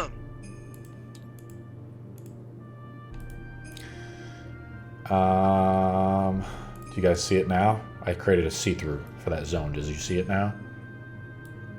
Yeah, kind of. It's a little foggy, misty, maybe. Yeah. But you can see through it, correct? Yeah. Yeah. Shaq, can you see through it? Okay. Yeah. Okay. Oh, but then my character disappears as soon as I went in it. Okay. I'm trying to. The problem is the hidden zone stuff, guys, is really bunk. I'm trying to get rid of it. Is it safe to come inside, Tog? there's just a lot of darkness at the minute. I would wait a sec if I was. Do you guys see it now better or no? Try to move your character in there. Did it work? Right. Ooh, he vanished. They all vanished. They all vanished. Dead. I'm sorry. Let's move these guys back. I can't get rid of this fog of war for some reason, guys. I'm trying to get rid of it. That made more of it. How's that? There Did we that go. work? Yeah, that'll work. Now do you see through it? You can see through it and you can Yes. move your model in there, right? Yep. Okay. I was able to click some buttons, guys, and we're doing the best we can. All right, so as you guys are moving in, you guys got to be kind of slower and stuff when you're moving. I noticed, like, what's his name? Lucius kind of goes balls out and just, like, slaps his model across the map. You know, but there's certain things that trigger, like what's about to happen now. A great shadow with wings moves across and disappear. You hear the soft bestial hiss within the darkness as you see this shadow. Now inside this room, guys, it's dark, right? The clouds over this castle are already pretty dark. I can't change the lighting on this map, but inside it's basically very low light. So unless you have like dark vision and stuff, you can't see dick. I have dark vision. Yep. As a half-elf you do.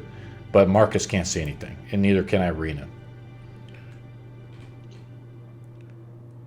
Oh, shit. And I think the Goliaths don't have dark vision either, correct?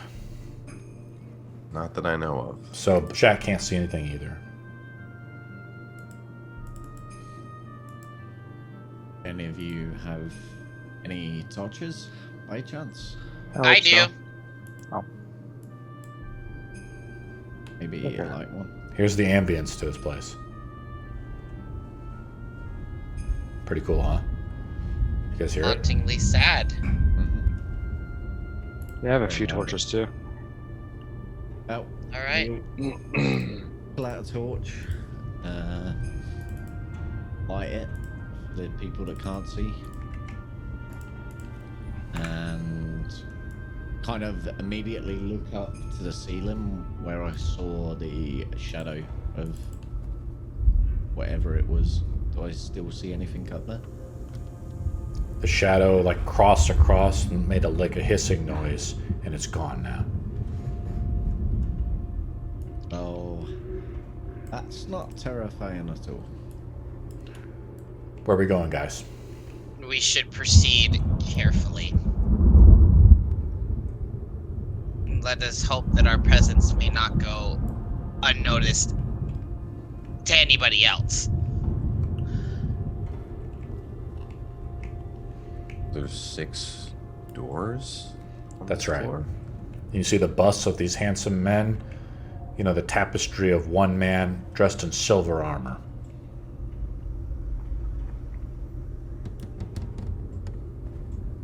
Where at? It's like hanging above this foyer, I want to say. So we can go upstairs or we can go through any one of these doors. There's doors here. There's like a door here, here, here, here, here. For you guys can't see it, but I can see it because we have that. The guy who made this did a good job. He put the hidden zones down. So when you move into a room, I will remove the hidden zone, like the fog of war, essentially. I'm Gonna go up to that doorway? gonna go over to the left and peek in there. Is it unlocked?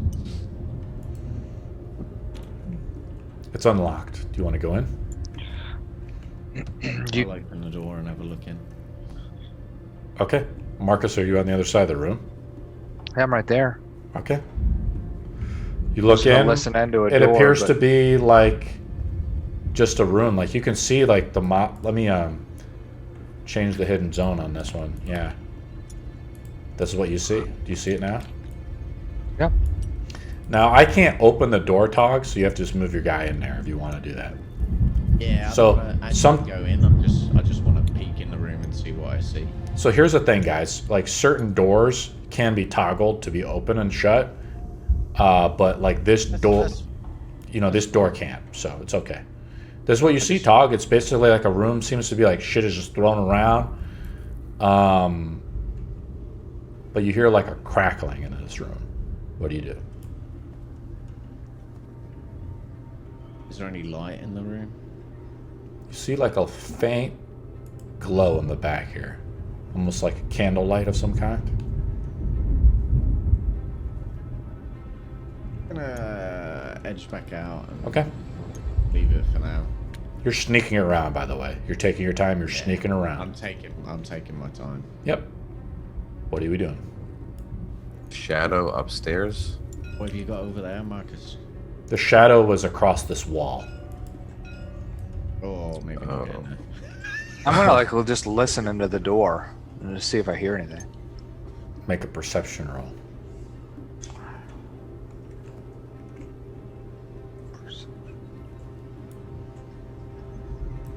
$19. You hear nothing. I'm gonna check the door handle. Is it locked? It's open. You want to go I'll in? open it. I don't go in. I just open it. Yeah, I'll describe what you see.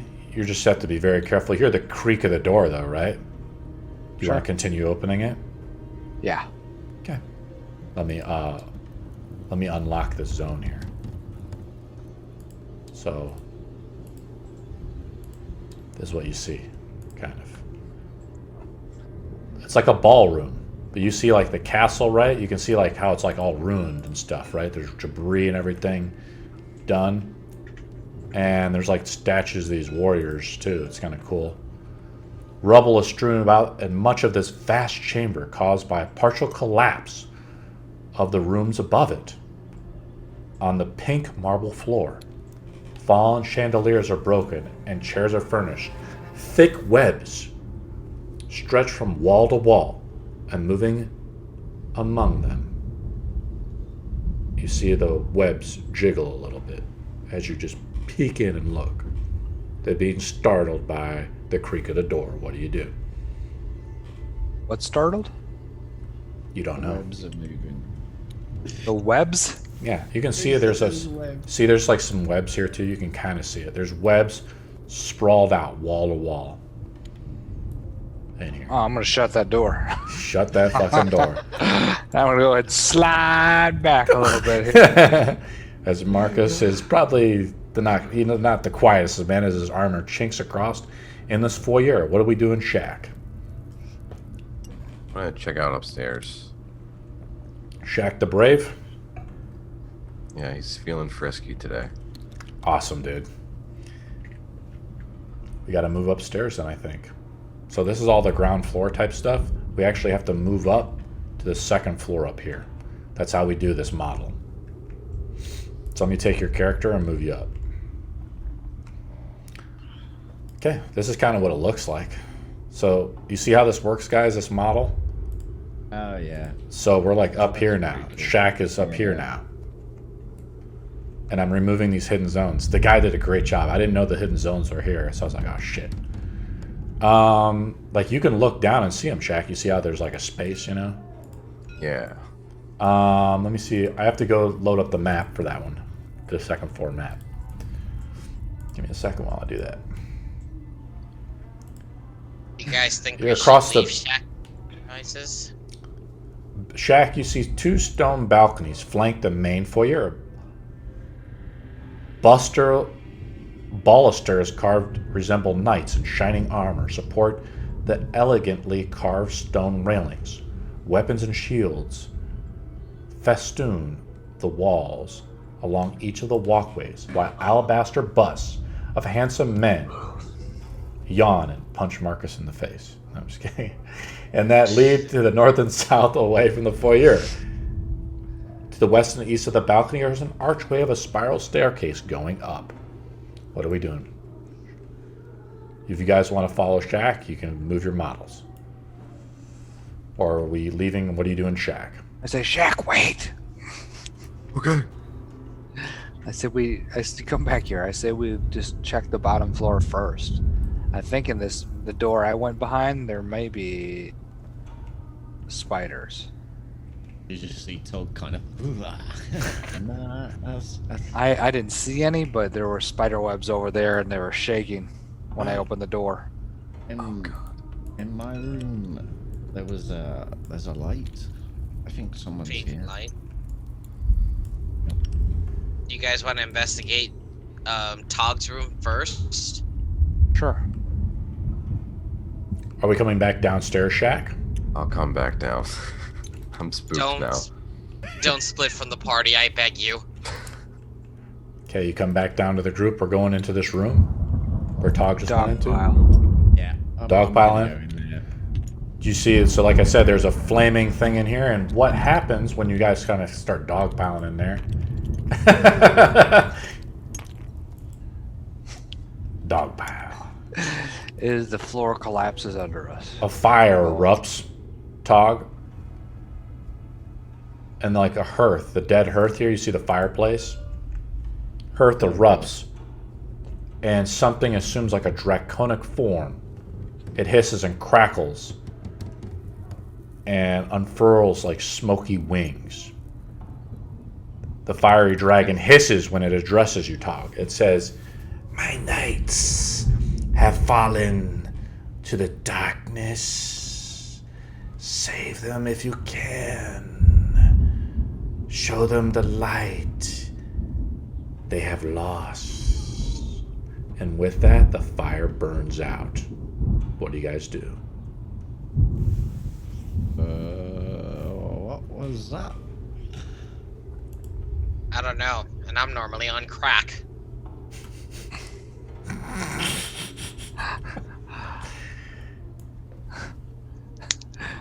As he looks nervously, I was like, oh boy. A door over here is strewn, is kind of like ajar. I do believe that the sword, if it's connected, does emit light. So maybe it's referring to that. I say we go through that door, Tog, and I nudge him. Okay. I try and push through the door. As I'm going, I'm gonna actually check for traps. Yeah, I'm assuming you're kind of taking 10. That's how we're doing this, guys, when we're doing dungeon crawl stuff. Bam. And drop it. Ugh. Oh, nice. You kind of got it. You touch the door, I guess, and it like falls over, right? Clunk. Way to be subtle. You see like a parlor in here, Toggle, to your left. Tattered velvet drapes cover the tall, slender wooden windows that encircle this parlor. The furnishings are covered with dust and cobwebs and lie in disarray. A damaged brass chandelier hangs from the ceiling, which is covered in a faded mural that depicts a metallic dragons and colorful birds flying beneath white clouds. What are we doing? Someone turned me over. I forgot how to do it. You just hit the F key. F. F like flip. F like F this place. F like flip. Poor Shaq. What are we doing, Toggle? I'm gonna call people in to have a look around the room. Okay, sure. Dog pile. Dog pile time, and I've described the room. You're searching the rooms. Nothing more of interest as Marcus flies outside the building. You guys and your fucking effects. This is a tight map too, by the way. Have you guys noticed this? If something gets thrown down here, this could be a tight fight. As you guys start to assess it, like if you get caught in one of these hallways or something like that, it could start to be challenging. Okay. Fortunately, we don't have a bloodthirsty cleric, going ham on everything. But we look around. There's nothing noticeable. I've described it already. See the depictions of the metallic dragons and something. Seems this castle was built for one of the metallic dragons. Which is not good. I'm gonna touch the hilt of the sword again and just think or try to talk to it and say, are we in the right space? Where do we look? How do we ignite you? I feel it gives you a feeling of worry that it doesn't want to fall into the wrong hands, but it also wants you to prove yourself. Wonderful. So if it does want to rejoin, you must prove yourself. That's what it says to you. Let's Oh, it actually says that? Yeah. Oh. I'm going to go through the next door into the next room. Okay. If it's open. Yeah, it's open. And what you see is, I'm going to describe it. You see like a large iron gate, really. Do you see the gate there? It should be. I don't see a hidden zone there, so you should see it.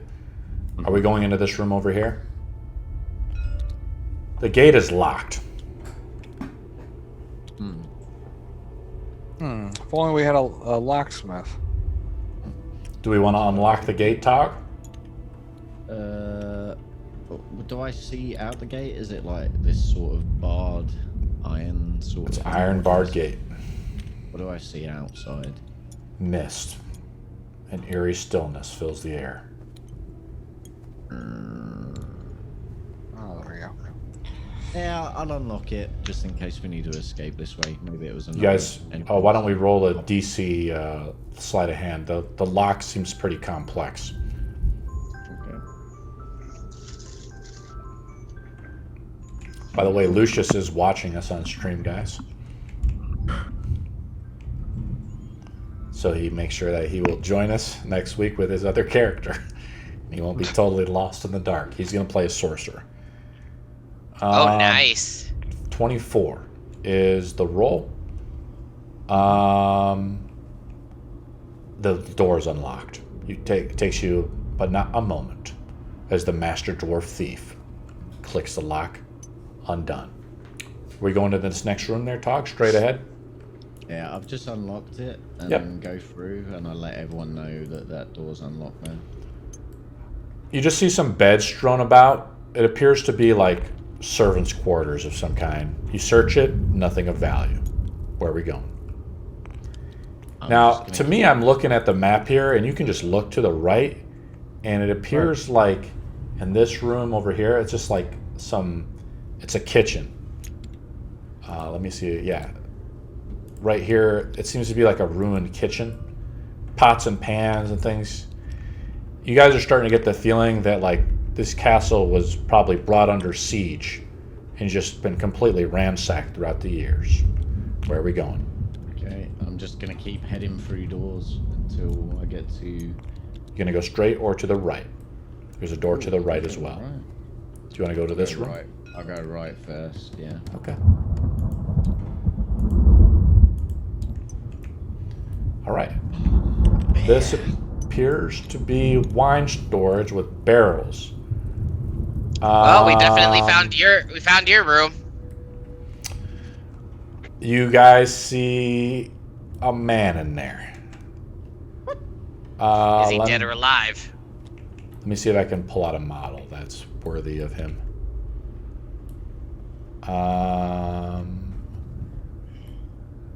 I don't see a model really for him, but there's a guy in here. Let me pull him up. I think I might have him in World Anvil. Yeah, I do. Dog pile. He's a Dusk Elf.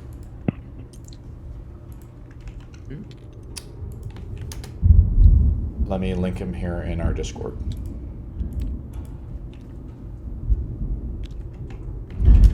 I'm linking him to you as well. There you guys go. It has more information on him. I shouldn't have it. I don't know if I have a dark wig, but he has a bow and arrow, and he says, he looks over to you kind of scared, I guess. I go, hello, really slowly. You okay? I was searching. You found the good stuff. Looking at the massive barrels on the side.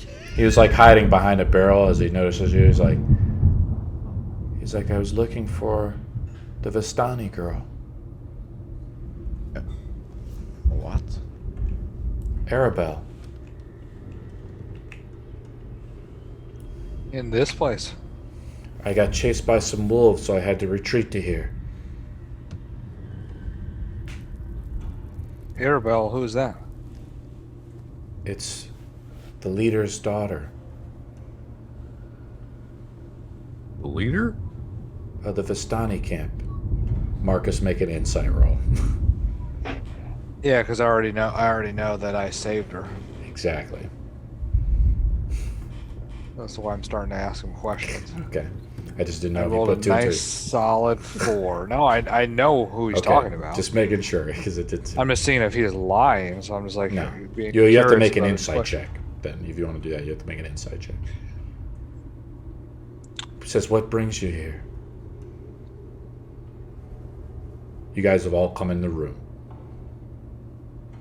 You like look at the flask. You like knock on one of the flasks, Tog, to see if there's some wine in there.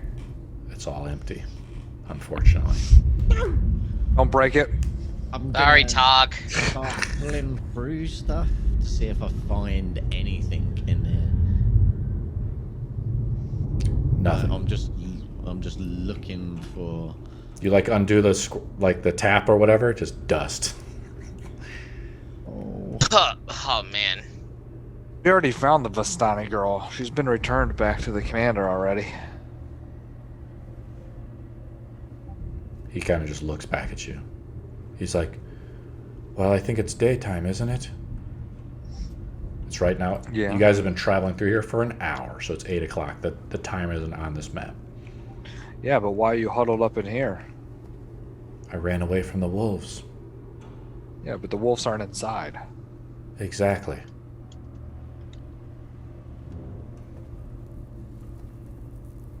He looks back Well, what at you. else? What else is here then? A noble dragon led a group of knights called the Order of the Silver Dragon. They gave shelter to the refugees who had come to the valley to escape Strahd's army. Strahd soldiers slew the dragon, destroyed the order, and sacked the manor. So this dragon fought against Strahd. Yes. May I make a history roll on this one too? Yeah, I'll allow it. The DC is 20. Because you're not like a got native it. of Barovia. You got it? Yeah, I'm not a native of Barovia, so Yep. fuck 12. Our people avoid the mansion believing the dragon's ghost still haunts it. And yet you're still here. It's either that Why? or face the wolves. Will the dragon ghost help us fight Strahd? Does he have a vendetta against him?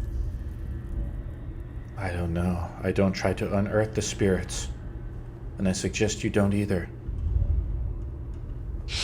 Let We're kinda dead looking men... for something. What are you looking You know for? the area. Would you know where something I would assume very valuable will be kept in a place like this? I have Daerma hits not... Tog. Not yet. I don't know. I've been hiding here since... I've been hiding here for a day or so. I'm glad to hear that Arabella's safe, though. Now I can head back, and I don't have to face the wrath of Argal. Have you done any exploring to any other places, or you just been hiding in the cellar? I'm just by myself. I'm not an adventuring party like you. If I don't do what I'm told, they'll just flog me. Do you wanna maybe accompany us for a while? You know, keep us safe, seeming my friend here saved your Arabella. This place seems strange and haunted. I do not wish death. Make a persuasion roll. Why am I doing You it? can have Marcus do it if you want to, since he did save Arabelle. Yep. And since and you can do it with advantage, since Tog seems to want to have him join Good, you. because that's a nat 1. 24. I will do what I can to help you. I do have to ask you one question. What's your Dust Elf leader's name? Let me look it up. What's his name? I think it's Kriskoff or something, right? If you're going to say the real name, I'll just tell you. You don't have to look it up. What is it? Yeah. It's Casimir. Yeah, Casimir. Malakoff. Casimir. Oh, he says that? Yes. Okay. Make an insight roll. Another kinda- insight roll. Well, did you make one already? I don't know if I made an insight You did roll not make an directly insight. this No, year. you did not. I don't recall. Well, don't you worry. I'm totally trustworthy of whatever he's saying. All right, let me get a model for this guy.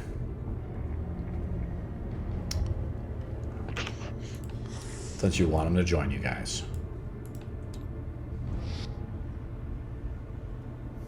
What do you guys want to do? I'm gonna head back out this door, which I kind of assume heads back into the hallway. I'm just gonna put out this thief model for him. I gotta shrink him down a little bit. He's a little big. There you go. We heading back into the main room here, guys? Yep. Okay.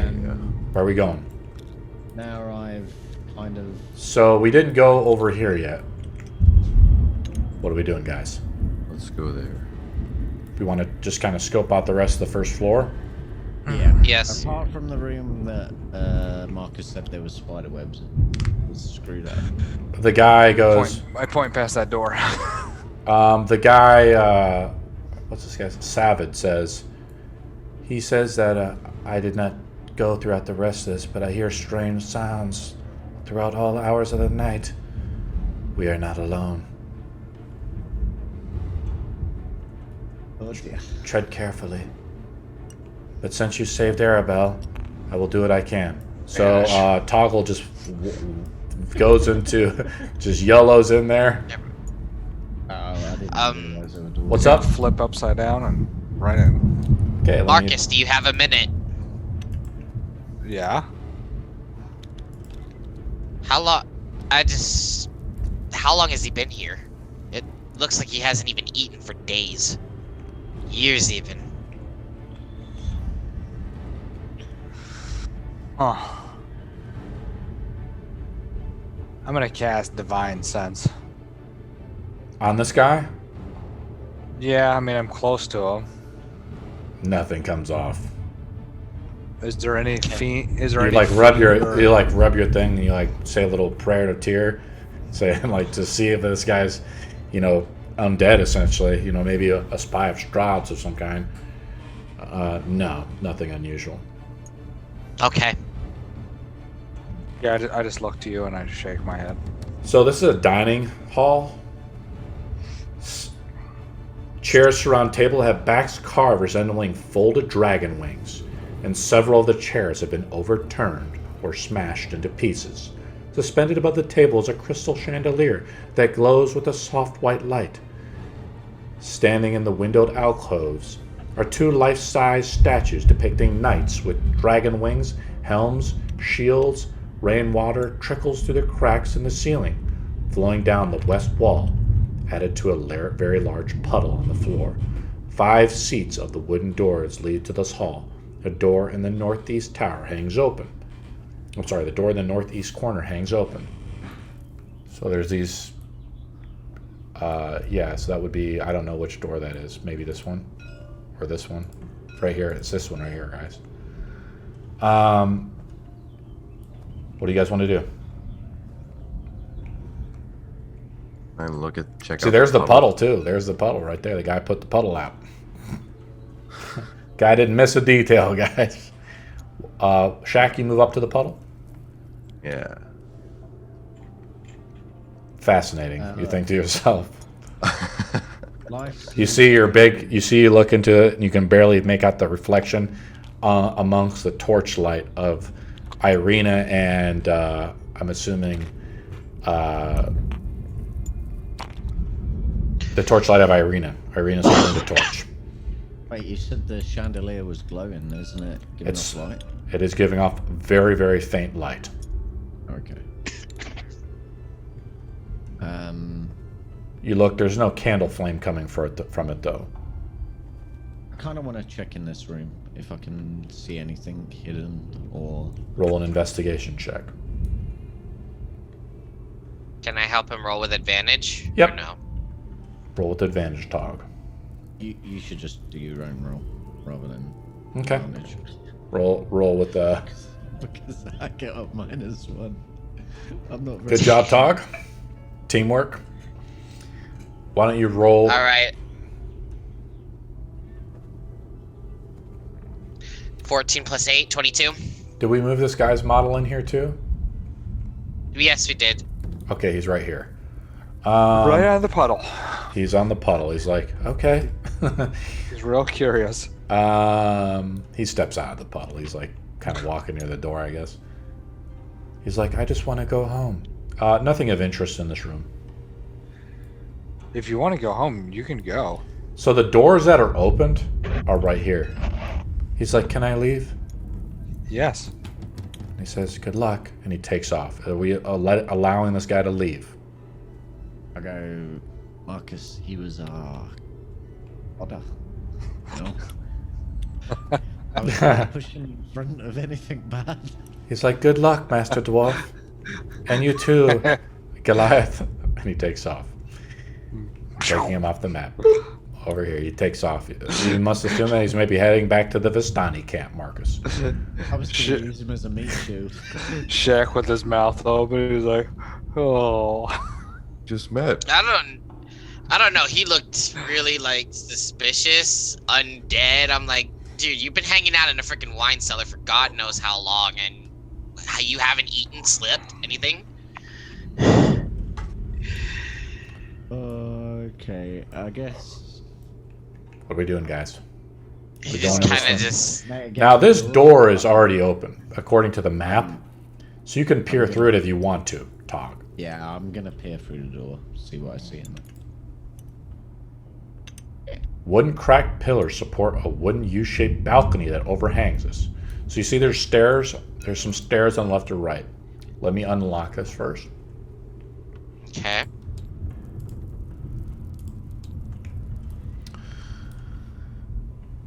A stone wall, narrow archways lead up the spiral staircases that curl up to the balcony, and a door set into the north wall has a wooden beam, barring it.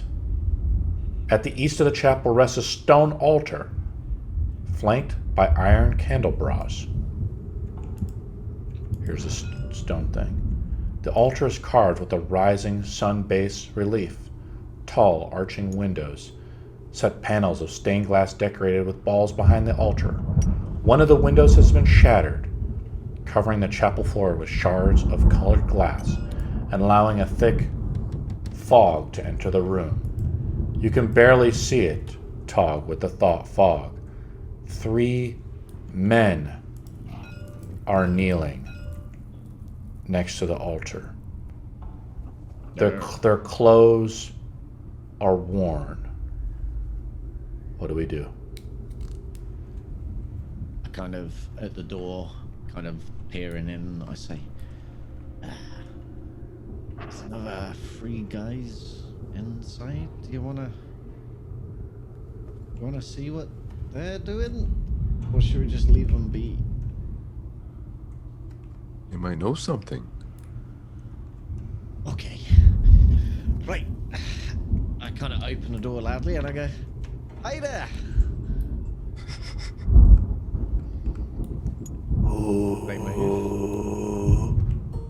Oh God. Disturbs us. They get up. They're well armored. And they look back at you. Who disturbs the soldiers of Argynvostholt? We had to help these guys, didn't we? They start to walk. You hear them like shuffling towards you, and their armor clanks. Talk. Marcus, he was right. He wanted to go home. Look, lads, I just this wee little dragon thing of the fire just wants me to help you. So how do I help you? This is what I'm doing, guys. You guys get to move in a position real quick. If we're gonna roll initiative. All right, this is how we're gonna do it, guys. I'm gonna go first, then everyone else. No, I've got it. You got it. You got it. Who's going first? There, Tog. All the wizards and Shaq. Go ahead, wizards. Let's have the wizards go first. Let's start with. Go ahead, Shaq. What do you want to do? That was the wizards first. Go ahead, Yep, wizards. the wizards It doesn't first. matter. You guys can just choose it. It's not a Wizards big deal. first. Let's go wizards. What do you guys want to Okay. do? Welcome, Daerma. What do you want to do, my friend? These guys are obviously undead. Their skin is pale. They have like a ghostly figure that kind of goes over their flesh as they come at you. Their clothes are worn. They wear sigils of the silver dragon upon them. What do you want to do, buddy? I'm gonna cast mirror image. Okay. Do you want to do a move action? A move action? Yeah. No, just a regular action. Okay. You're right here, so that's where you're at. Yes. Okay, next is the wizard up, so let's go with Lysander. What does Lysander do? Yeah, Lice is going to...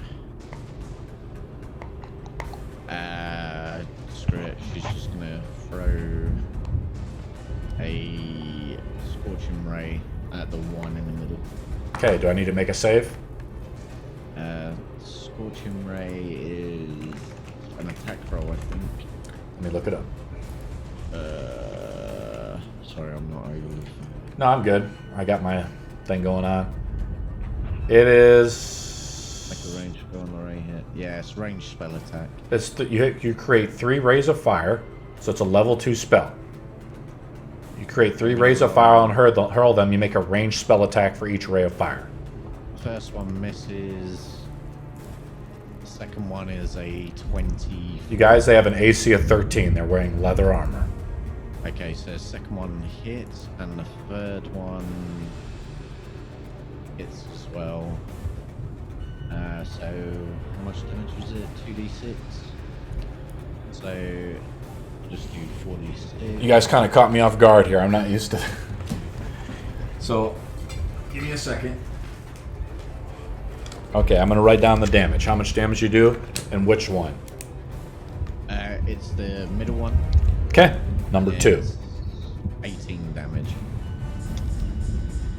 Okay, 18 fire. I got it. All right. This thing's have a shit ton of HP, guys.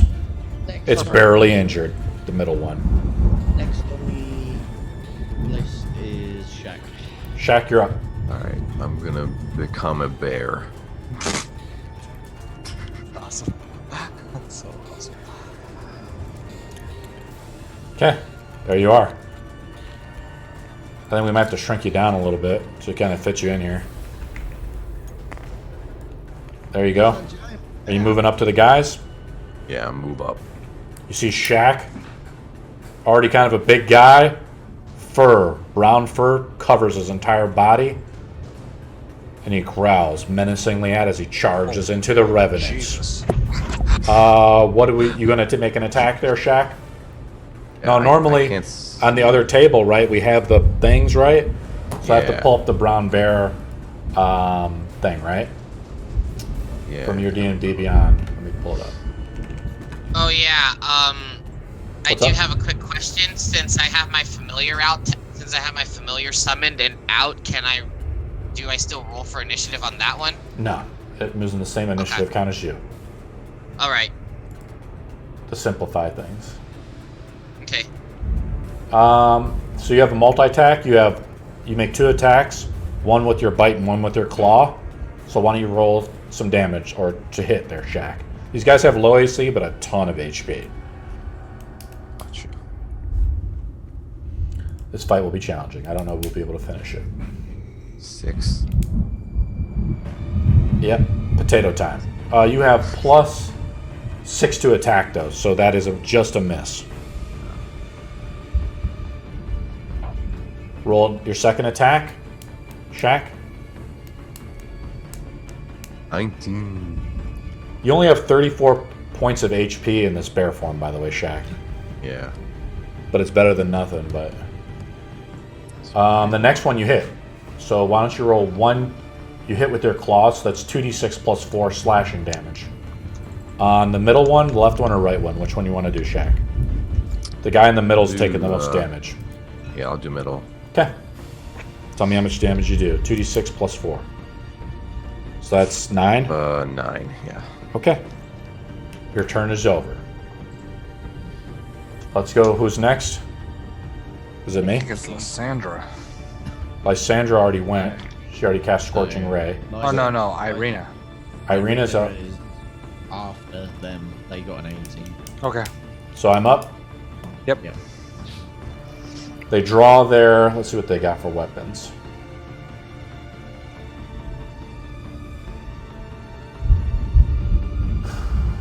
It doesn't really say, obviously, but I'm assuming they just have, like, swords and clubs and things like that. So I'm going to roll it in my your D&D. They don't have a short sword or anything like that. Okay, so I'm going to make some attacks. Let's see what... Let me just review this real quick. They have 2 attacks.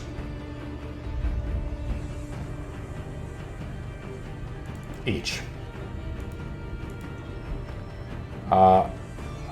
Sorry guys, I'm just... Normally I have the script rollers ready to go, but we're in a custom map here. They have +7 to hit. +7? Yep. So they're attacking Shaq since they're right. He's right in front of them. So this is we're going to go to from left to right on Shaq. I roll. What's your AC? Do you know, Shaq? In bear form. It's 11. I rolled an 11. So you're gonna get clobbered, I think, out of your bear form. Yikes. And then they do 2d6 +4, I think. Yeah, bludgeoning damage. The first one hits you, Shaq, for 5 damage. Second one also just hits you for 8 damage. 13 damage total from guy number 1. I'm going to move this guy up. I want to get a little bit more action. He's actually going to move up to you, Daerma. You get an attack of opportunity, Shaq. Nice. Roll to hit, Shaq. They have an AC of 13. You swing out with 14. your claw, so yep, roll 2d6 +4 on guy number 3, and let's see how much damage you do. 5. 9. Oh yeah, 9. Good job. As you slice into him, Shaq, you notice like his ghostly visions. He starts to regenerate the slash.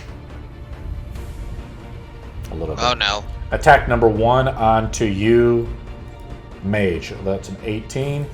You take 5 points of damage, Daerma. Okay. On the first attack. Second attack is a 21. That's a hit with another 9 points of damage. Okay, so I can use mirror image. Yep. Roll to see if it misses you. I'll just let you make the rolls on yourself so you can manage it. The last guy moves up to Marcus, who's like pinned in the corner. It's a 4. Yeah, does that mean It's I a missed? 4. I got hit. Okay. You hit. Yeah. The second one.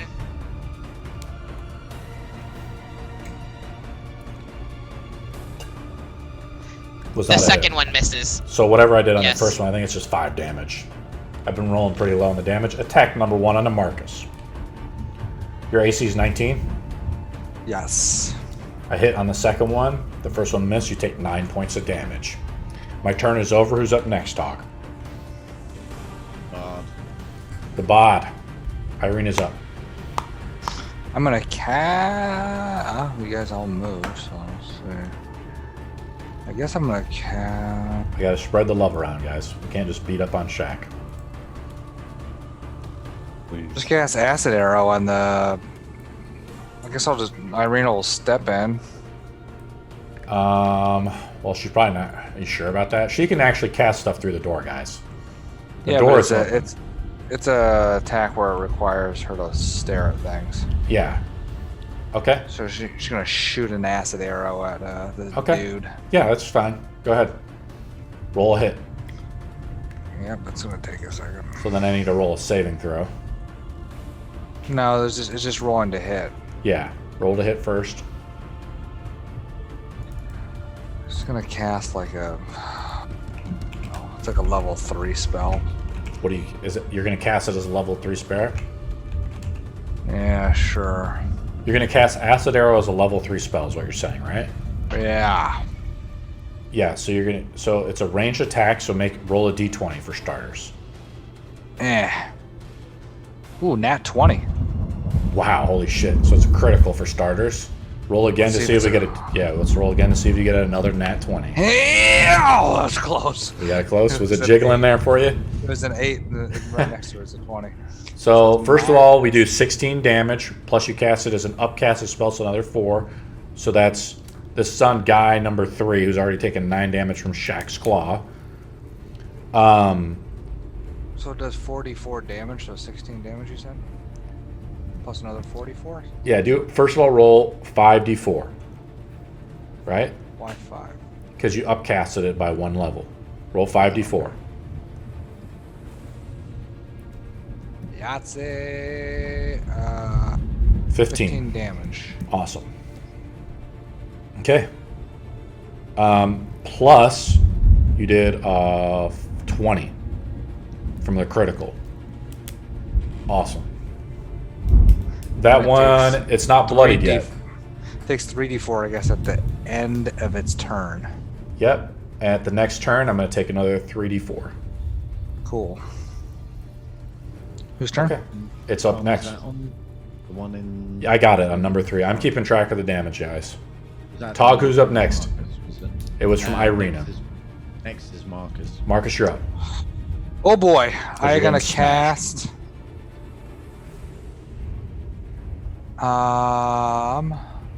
With my bonus action, I'm gonna cast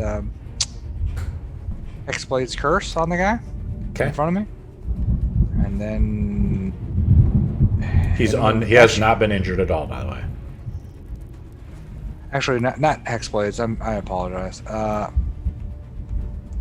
Channel Divinity. Attack with advantage and do 2 attacks. Okay. Roll with advantage on your attacks. So that doesn't take an action to do the channel divinity? No, it's a bonus action. Okay. This one, the other one is a full action. Do you get a bonus action and you get a full attack? Yeah. Are you sure, Tog? Is that correct? Yeah. Okay. Go ahead and roll with advantage. So they have 13 AC, Marcus. I'm swinging like all the way, so -3. So I'm just throwing even. Hail basically. Marys, got it. All right. Hail Mary, first one hits. Oh, the second one. You hit with both of them. I don't think so. Yeah, because they have 13 AC. They're wearing leather armor. First damage.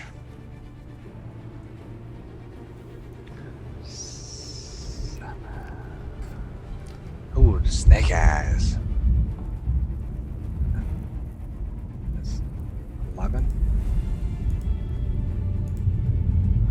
11 normal damage plus 3 ice damage plus another 12 from like the great weapon.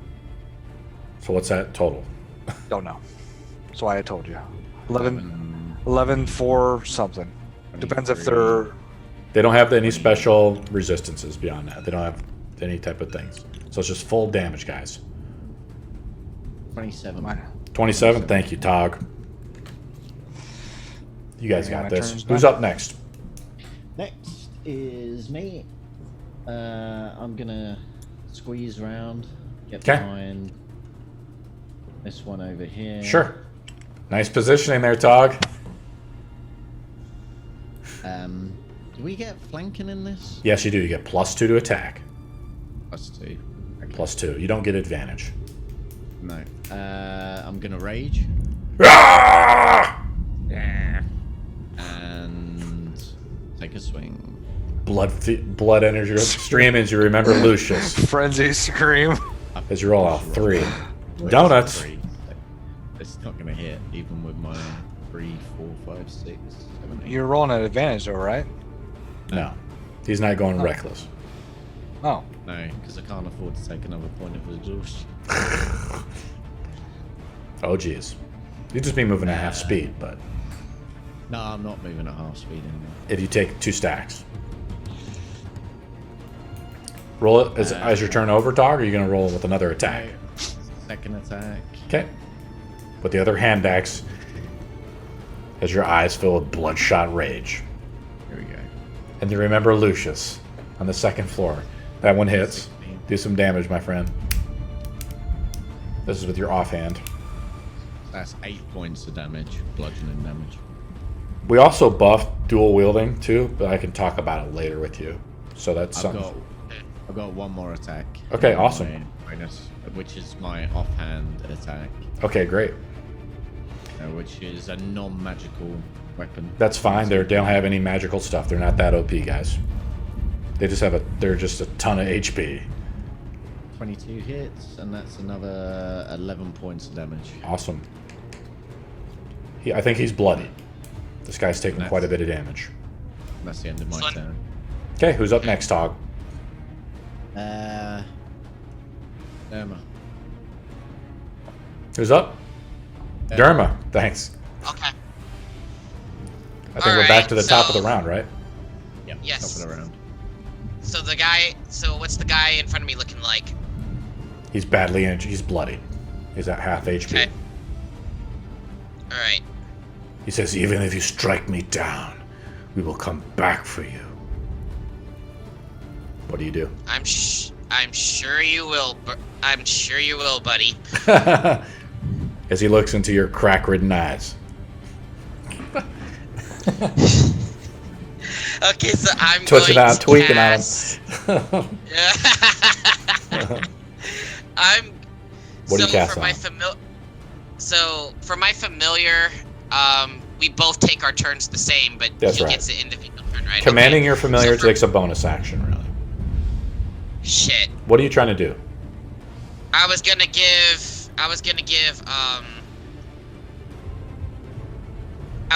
Dragon's Breath to my familiar. Yeah, okay. That works. Or you could just give it to yourself. The problem is you're going to breathe all over Tog, or it's a pretty tight space. So you're going to be breathing lightning or fire over everybody. Okay. I probably wouldn't recommend it. Alrighty. So then the other plan was I'm going to send Minerva to go help I'm going to send Minerva to go to Marcus and use the help option. You're going to give Marcus help? Yes. That allows him to get attacked with advantage. So we use it. So Marcus, how long do you get that advantage thing for? Till it dies. Just one creature? No, for 1 minute, so it should be over by then. So what happens is now for this turn, as you're getting the help action from this familiar, you get advantage stacking. So you get another +2 because we play with advantage stacking when it does come up. Pretty cool, guys. Okay. Let's go to the next person down the line. Who's up? The caster, right? Wait, hold on. You said I still have that bonus action. Does that count as? Yeah, that was your action as a help action. Then you commanded the familiar over to go help him. So there's little owls flying in front around Marcus, distracting the Revenant. I do have the owl model, but obviously not here in this table. All right, so then that ends my turn then. Great. Let's go to the next person, which is Lysandra. Okay, because Lys is a bit more... was a bit smarter than Tog. She realizes that we were supposed to help these, not kill them. And she's going to try and maybe look around the room to see what she can find. Because it looks like a chapel that we're in or something. Yeah, it's like a chapel. You notice that this statue is to the goddess of Votune, the goddess of seasons. But she's looking around and she looks at the revenants of some of the fire damage and acid damage you guys have done. That damage is not regenerating. Lysandra's turn is now over. Who's up next? The revenants? No, it's Shaq. Shaq, you're up. You want to take some swings? Take some more swings. You're attacking the guy in the front of him, or there's guy number 2? Attacking no one because I rolled a 1. Oh, bloody. Struggle. I get 2 of those, right? You get 2 attacks. Yeah, you get 1 more attack. Great.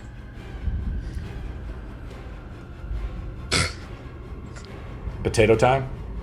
Yep. Taters! Your turn's over, Shaq? Yes. That sucks. That's the Revenant. Revenant's turn is up. Let me roll some dice. So 2 attacks on the Marcus for starters. 19. Marcus, you take 7 points of damage. A 13 that misses. The Revenant's turn is over there. He's looking at you. He's getting flanked. He's not there's not much this guy can do about it though. They're just simply out. But he takes a swing at you. I rolled a 23. You take 8 points of damage. Daerma for attack number 1. Attack number 2, you take 6 points of damage. Attack number 2 takes 6 points. Yep. Okay. So let me roll. Yep. Roll those dice. Yep. You have 2 more left of the mirror images. Okay, so the first one 15. misses you. Yeah. Oh, the first one misses you. So now you have 1 left. So now it's just a 50-50. Right? And I get hit. Yeah, so you got hit for 6 damage. Oh, you know what, guys? I'm rolling with only 1d6. That's okay. I should have been rolling with 2d6. Like, how'd you get a 3 or whatever? It's okay, guys. It's not a big deal. I'm going to roll an attack. The last one, the middle guy, is attacking Shaq. Did I already attack you, Shaq? I haven't attacked you yet, right? You have, yeah. My turn's over. You see their wounds begin to heal. Oh, good God. I'm circling ones that are done on like fire and stuff like that doesn't heal. Shaq, the claw mark you did, you see it's totally regenerated that you did too. Great. Okay, what are we doing, guys? Who's next? Marcus is up. Marcus? Oh, sorry, not Marcus's. Irina? Irina's. Irina, you're up. Irina, I feel like just shooting the acid arrow again. Awesome. I think you're out of level 3 spells, though, aren't you? No, because I would have done a rest, so Okay. I've only cast 1. You want to cast another level 3 one? By the way, you did another. So first of all, we need to roll damage, residual damage, which is 3d 4 on this guy for starters. Yep, that'll Who work. needs to roll it? Or Marcus me is to? rolling it. Yep. okay. This is the residual damage from Melf's acid arrow. Ooh, that was a good roll. 9. Yeah, I'll just add it, and I'm going to circle it because it's acid damage. And then she's just gonna shoot this guy in the face again. Roll it again, attack roll. That's a miss. Well, makes up for the critical you smoked him with last turn. He's taking All a bit of back. damage, but these guys are just built like brick shithouses. Let's go down. He still takes damage, I think. Oh yeah, I think. So I I think missed, right? Yeah, he still takes 2d4 damage. So why don't you roll that up right now? Half as much of the initial, so that's... So you would have rolled a 5 dice, so now you roll with 2 because we round down. So you roll 2d4. That's how Oh, I much thought you were damage. just gonna cut it in half. Nah. So take that, 2 damage. Potatoes. Let's go to down the line, right? Who's up next? Marcus. Marcus, you're up. I'm gonna cast We might be able to get one more round before we call it a night, guys. Hunter's Mark. You're casting Hunter's Mark. Yeah. That's a bonus action, okay? Yeah. And then I'm gonna attack twice. The same That's doofus that- in front of me. Are you sure you have that spell? That's like a... How'd you get You that can go spell? ahead and look. How'd you get that spell? Can't get it as a paladin. Yeah, you can't get it as a paladin, buddy. I don't. Vengeance. Oh, yeah, Oath of Vengeance, that's right. I'm looking it up right now, Marcus. Are we Touche. going back? Yeah, you got it. Or, So or, you or did- is D&D Beyond incorrect? No, you're correct. I'm looking at it on my database. You're good. You roll So- extra d6 damage of slashing damage. It requires concentration, though. 13. I rolled a 12. Does that hit? No, they have a 13 AC. Potatoes. Perfect. As long as I keep rolling under 10, it'll be great. Yep. All under 10 rolls. My turn's over. The Revenant boy. said. The Revenant mocks you. He's like, "I will show you a true knight." Sure. Who's up next? I'm gonna carry on wailing on. Tog is up. Law! What? As the sword fighting has gone around, you guys have disturbed the rest of the castle. Okay, what are we doing, guys? No. I mean, What are we doing? This guy's pretty badly hurt, Tog. You get +2 to flank him. Yeah. What's going on, bud? Okay, so I'm attacking. So +2, 11 doesn't hit. Nope. Second hit. Because you rolled a nat 2, I think. Yeah. Ooh, 18. 25. There we go. You guys are rolling like balls, but that's okay. I've been hitting you for half damage, so. Damage is 12 damage. Yeah. Plus. Plus anything else? Yeah. Oh, yeah? That's another 6. Is that your sneak attack damage? Yep. Well, you only get that if you roll with advantage. Or if he's engaged with someone else. You're right, Tog. Thank you. Which I forgot about last round. Yeah, that's right. We were looking that rule up, too. You're good. Yeah, that's what I was saying. You're good. Yeah, awesome, Tog. I love it. Is your turn over, Tog? No, I've got my offhand attack. Let's roll it up. Dual wield, which is a 16 to hit, which hits. And this is non-magical because it's... It doesn't matter if it's magical or not. It still counts. That's seven extra points of damage because I'm raging, which is +2.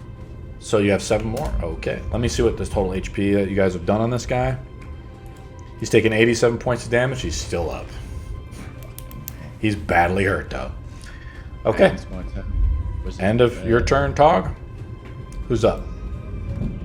Manor, top of the round. Mine. Top of the round. Let's go to Daerma. Daerma. Daerma. Yes. Daerma. All right. So the next thing I'm going to do is, for my bonus action, and I can't believe I didn't do this, I'm going to cast. For my bonus action, I'm going to cast Blade Song. Okay, that affects... I don't know what that does, because I haven't read up on the Blade guys too much. You gain 5 plus bonus to your AC. Your walking speed increases by 10. You have advantage on acrobatics, and you gain a +5 bonus to any con saving throw you make to maintain your concentration on a spell. Cool. You begin chanting out and singing. Do you want to roleplay it? Let me hear your voice, bro. Run out of time. I know, right? And we've run out of time. No, I'm just kidding. What are you? So what are you doing? That's your bonus action. Now you can cast a cantrip. Do you want to cast a cantrip? Actually, I'm going to move in for an attack with a with my rapier. Rapier. Okay. Awesome. 15, 22. Badass. Do some damage. Right? 8. Awesome. And I have an extra ability called Extra Attack, so I can choose to attack again with my rapier or cast a cantrip. What do you want to do? I'm gonna cast Toll the Dead. Okay, it's already injured, so it's going to take more damage. I have to make a saving throw, correct? Yes. Now this is necrotic damage that you're doing to it. Yes. It's resistant to necrotic damage, so it takes half damage. Shit. First of all, let me see it. Well, first of all, let me try to make a save. Okay. You need the save number? Nope, I rolled an 18 nat. It passes your save. Okay. No damage is done as a bell rings out as you're going ham. Your turn is over. Who's up next? It's Irina or Lysandra? Nice, Lice. Lice, go ahead, bud.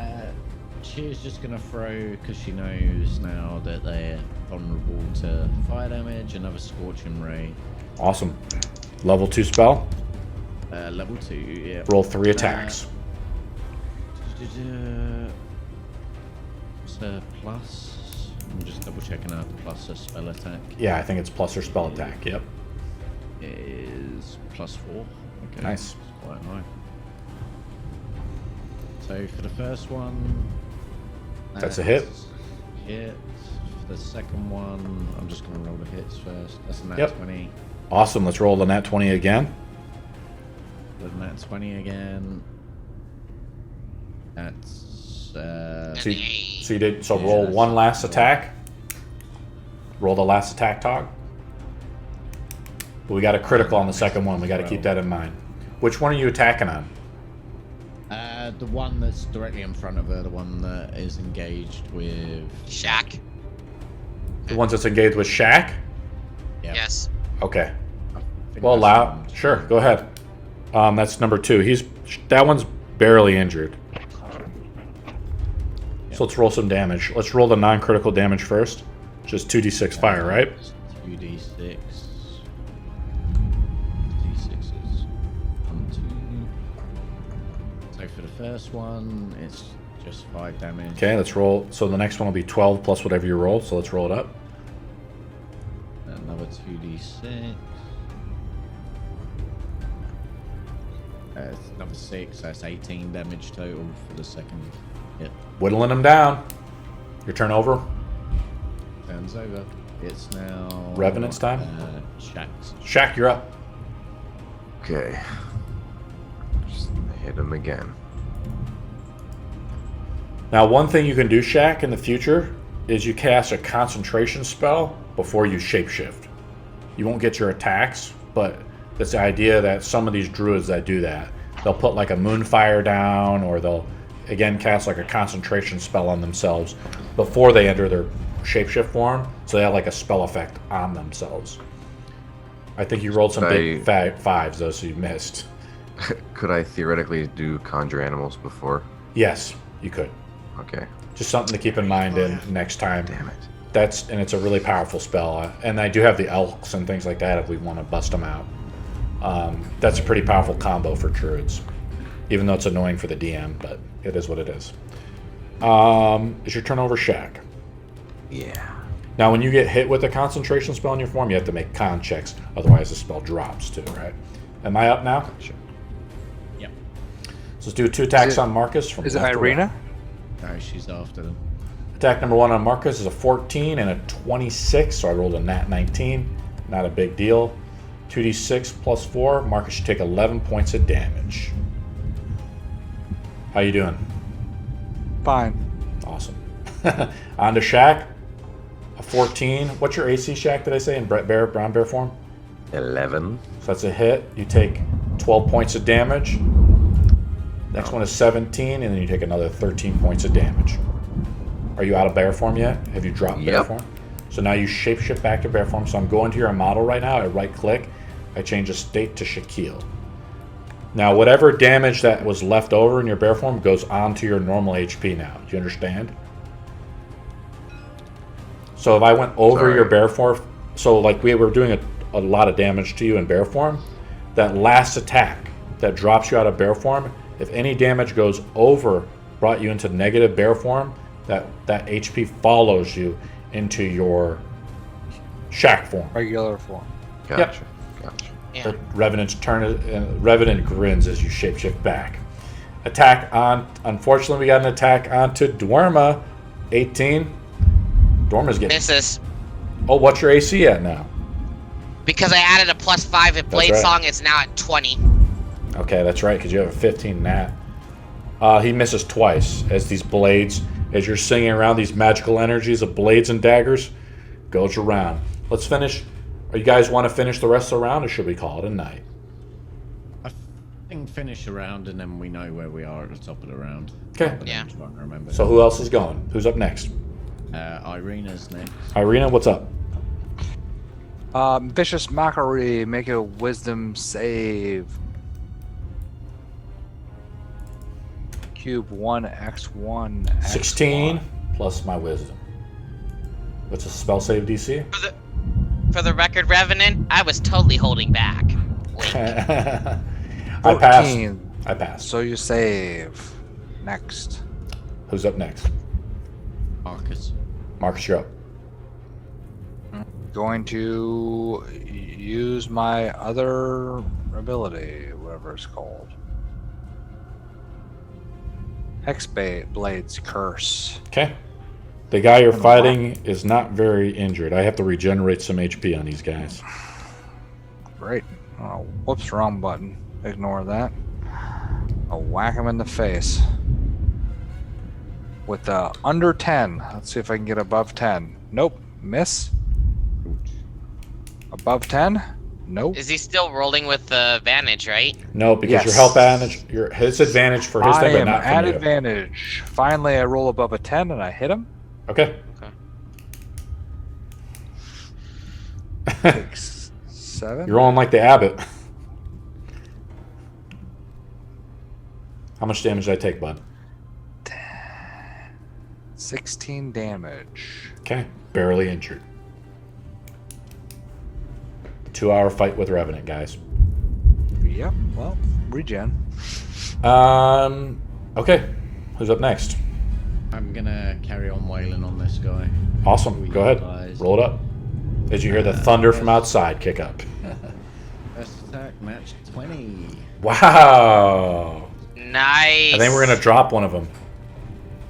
Okay, Tog, you might be able to kill one. Do you want me to do my damage first before I use? Yeah, my roll some attack? damage. Let's roll some damage first. Roll the second nat 20 and see if we get another nat 20, though. We haven't gotten one yet. It's a 1 in 400 chance.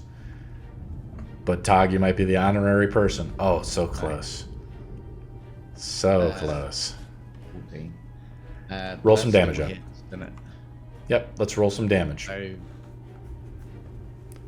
So, Tog, do you understand? But let's rewind. Tog, when you hit someone with a critical, one of our house rules, if you roll another 20, you do max damage? You do 4 times damage. If you roll another 20 after that, so 3 20s in a row, you do times 8. Right. Okay. So You multiply your nat roll. Yeah. Right. Okay. So for now, it's just So you tried to roll for 2 20s, now roll for damage. So just roll straight damage. so that's 9 plus 2 for raging, so that's 11. But sneak attack as well, including because it's dice roll. Yep. So that's an extra 4. So that's shit. What did I say? 11. So 15 points of damage for the first hit. So that's just your total. So you're attacking with an axe, so that's D6, right? Plus sneak attack, that's another D6, so that's 6. D6. So you have 15 plus 6 plus 6. Is that correct?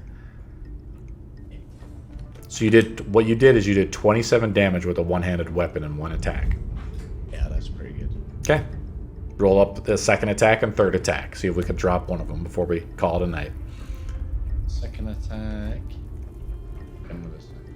That's missed. Okay.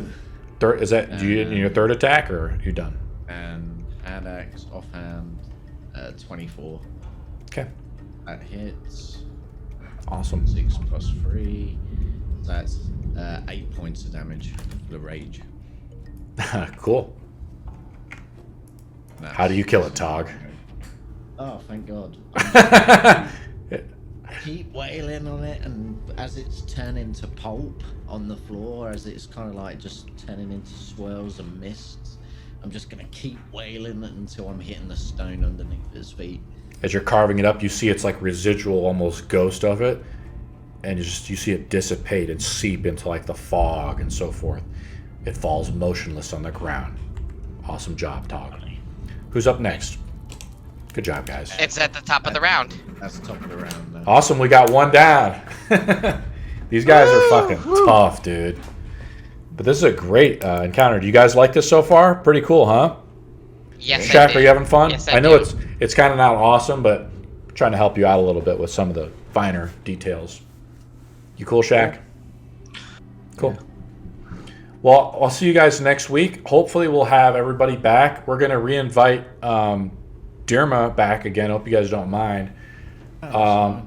Just so I don't know who's going to show up. It sounds like the crazy cleric is going to re-roll a sorcerer, so we're going to have him jump into this combat encounter too. And hopefully the girls will be back. They'll be feeling better, and hopefully they'll handle their IRL business. It's kind of good playing with a lot of people, though, guys, so we can still have our games on Sundays, too. You know, so there's benefits and curses to large parties. If you want, I can put some stuff together for a one-shot just in case people don't turn up. That is totally up to you, dude. It's like on... Oh, it's a good idea. I think it's a It's great a good idea. idea. I have a When one one-shot. pops up. I have a one-shot idea I'll see in my y'all later. mind. See you later. I have a one-shot idea in my head, but I didn't prep it up because people kind of need to give me a heads up, before, like they just told me today, like a few hours before the session started. And so I'm not prepping. I have a really cool idea where you guys are all gladiators, kind of. First, Battle Royale? Okay. Kind of. So you guys are all gladiators in the Underdark. So that's kind of one of the ideas I got going on. But yeah, I'll look forward to playing with you guys next week as we continue our journey through Argynvost. We'll probably finish off Argynvost next week. Absolutely. That works. Cheers. Thanks for joining us, buddy. Guys.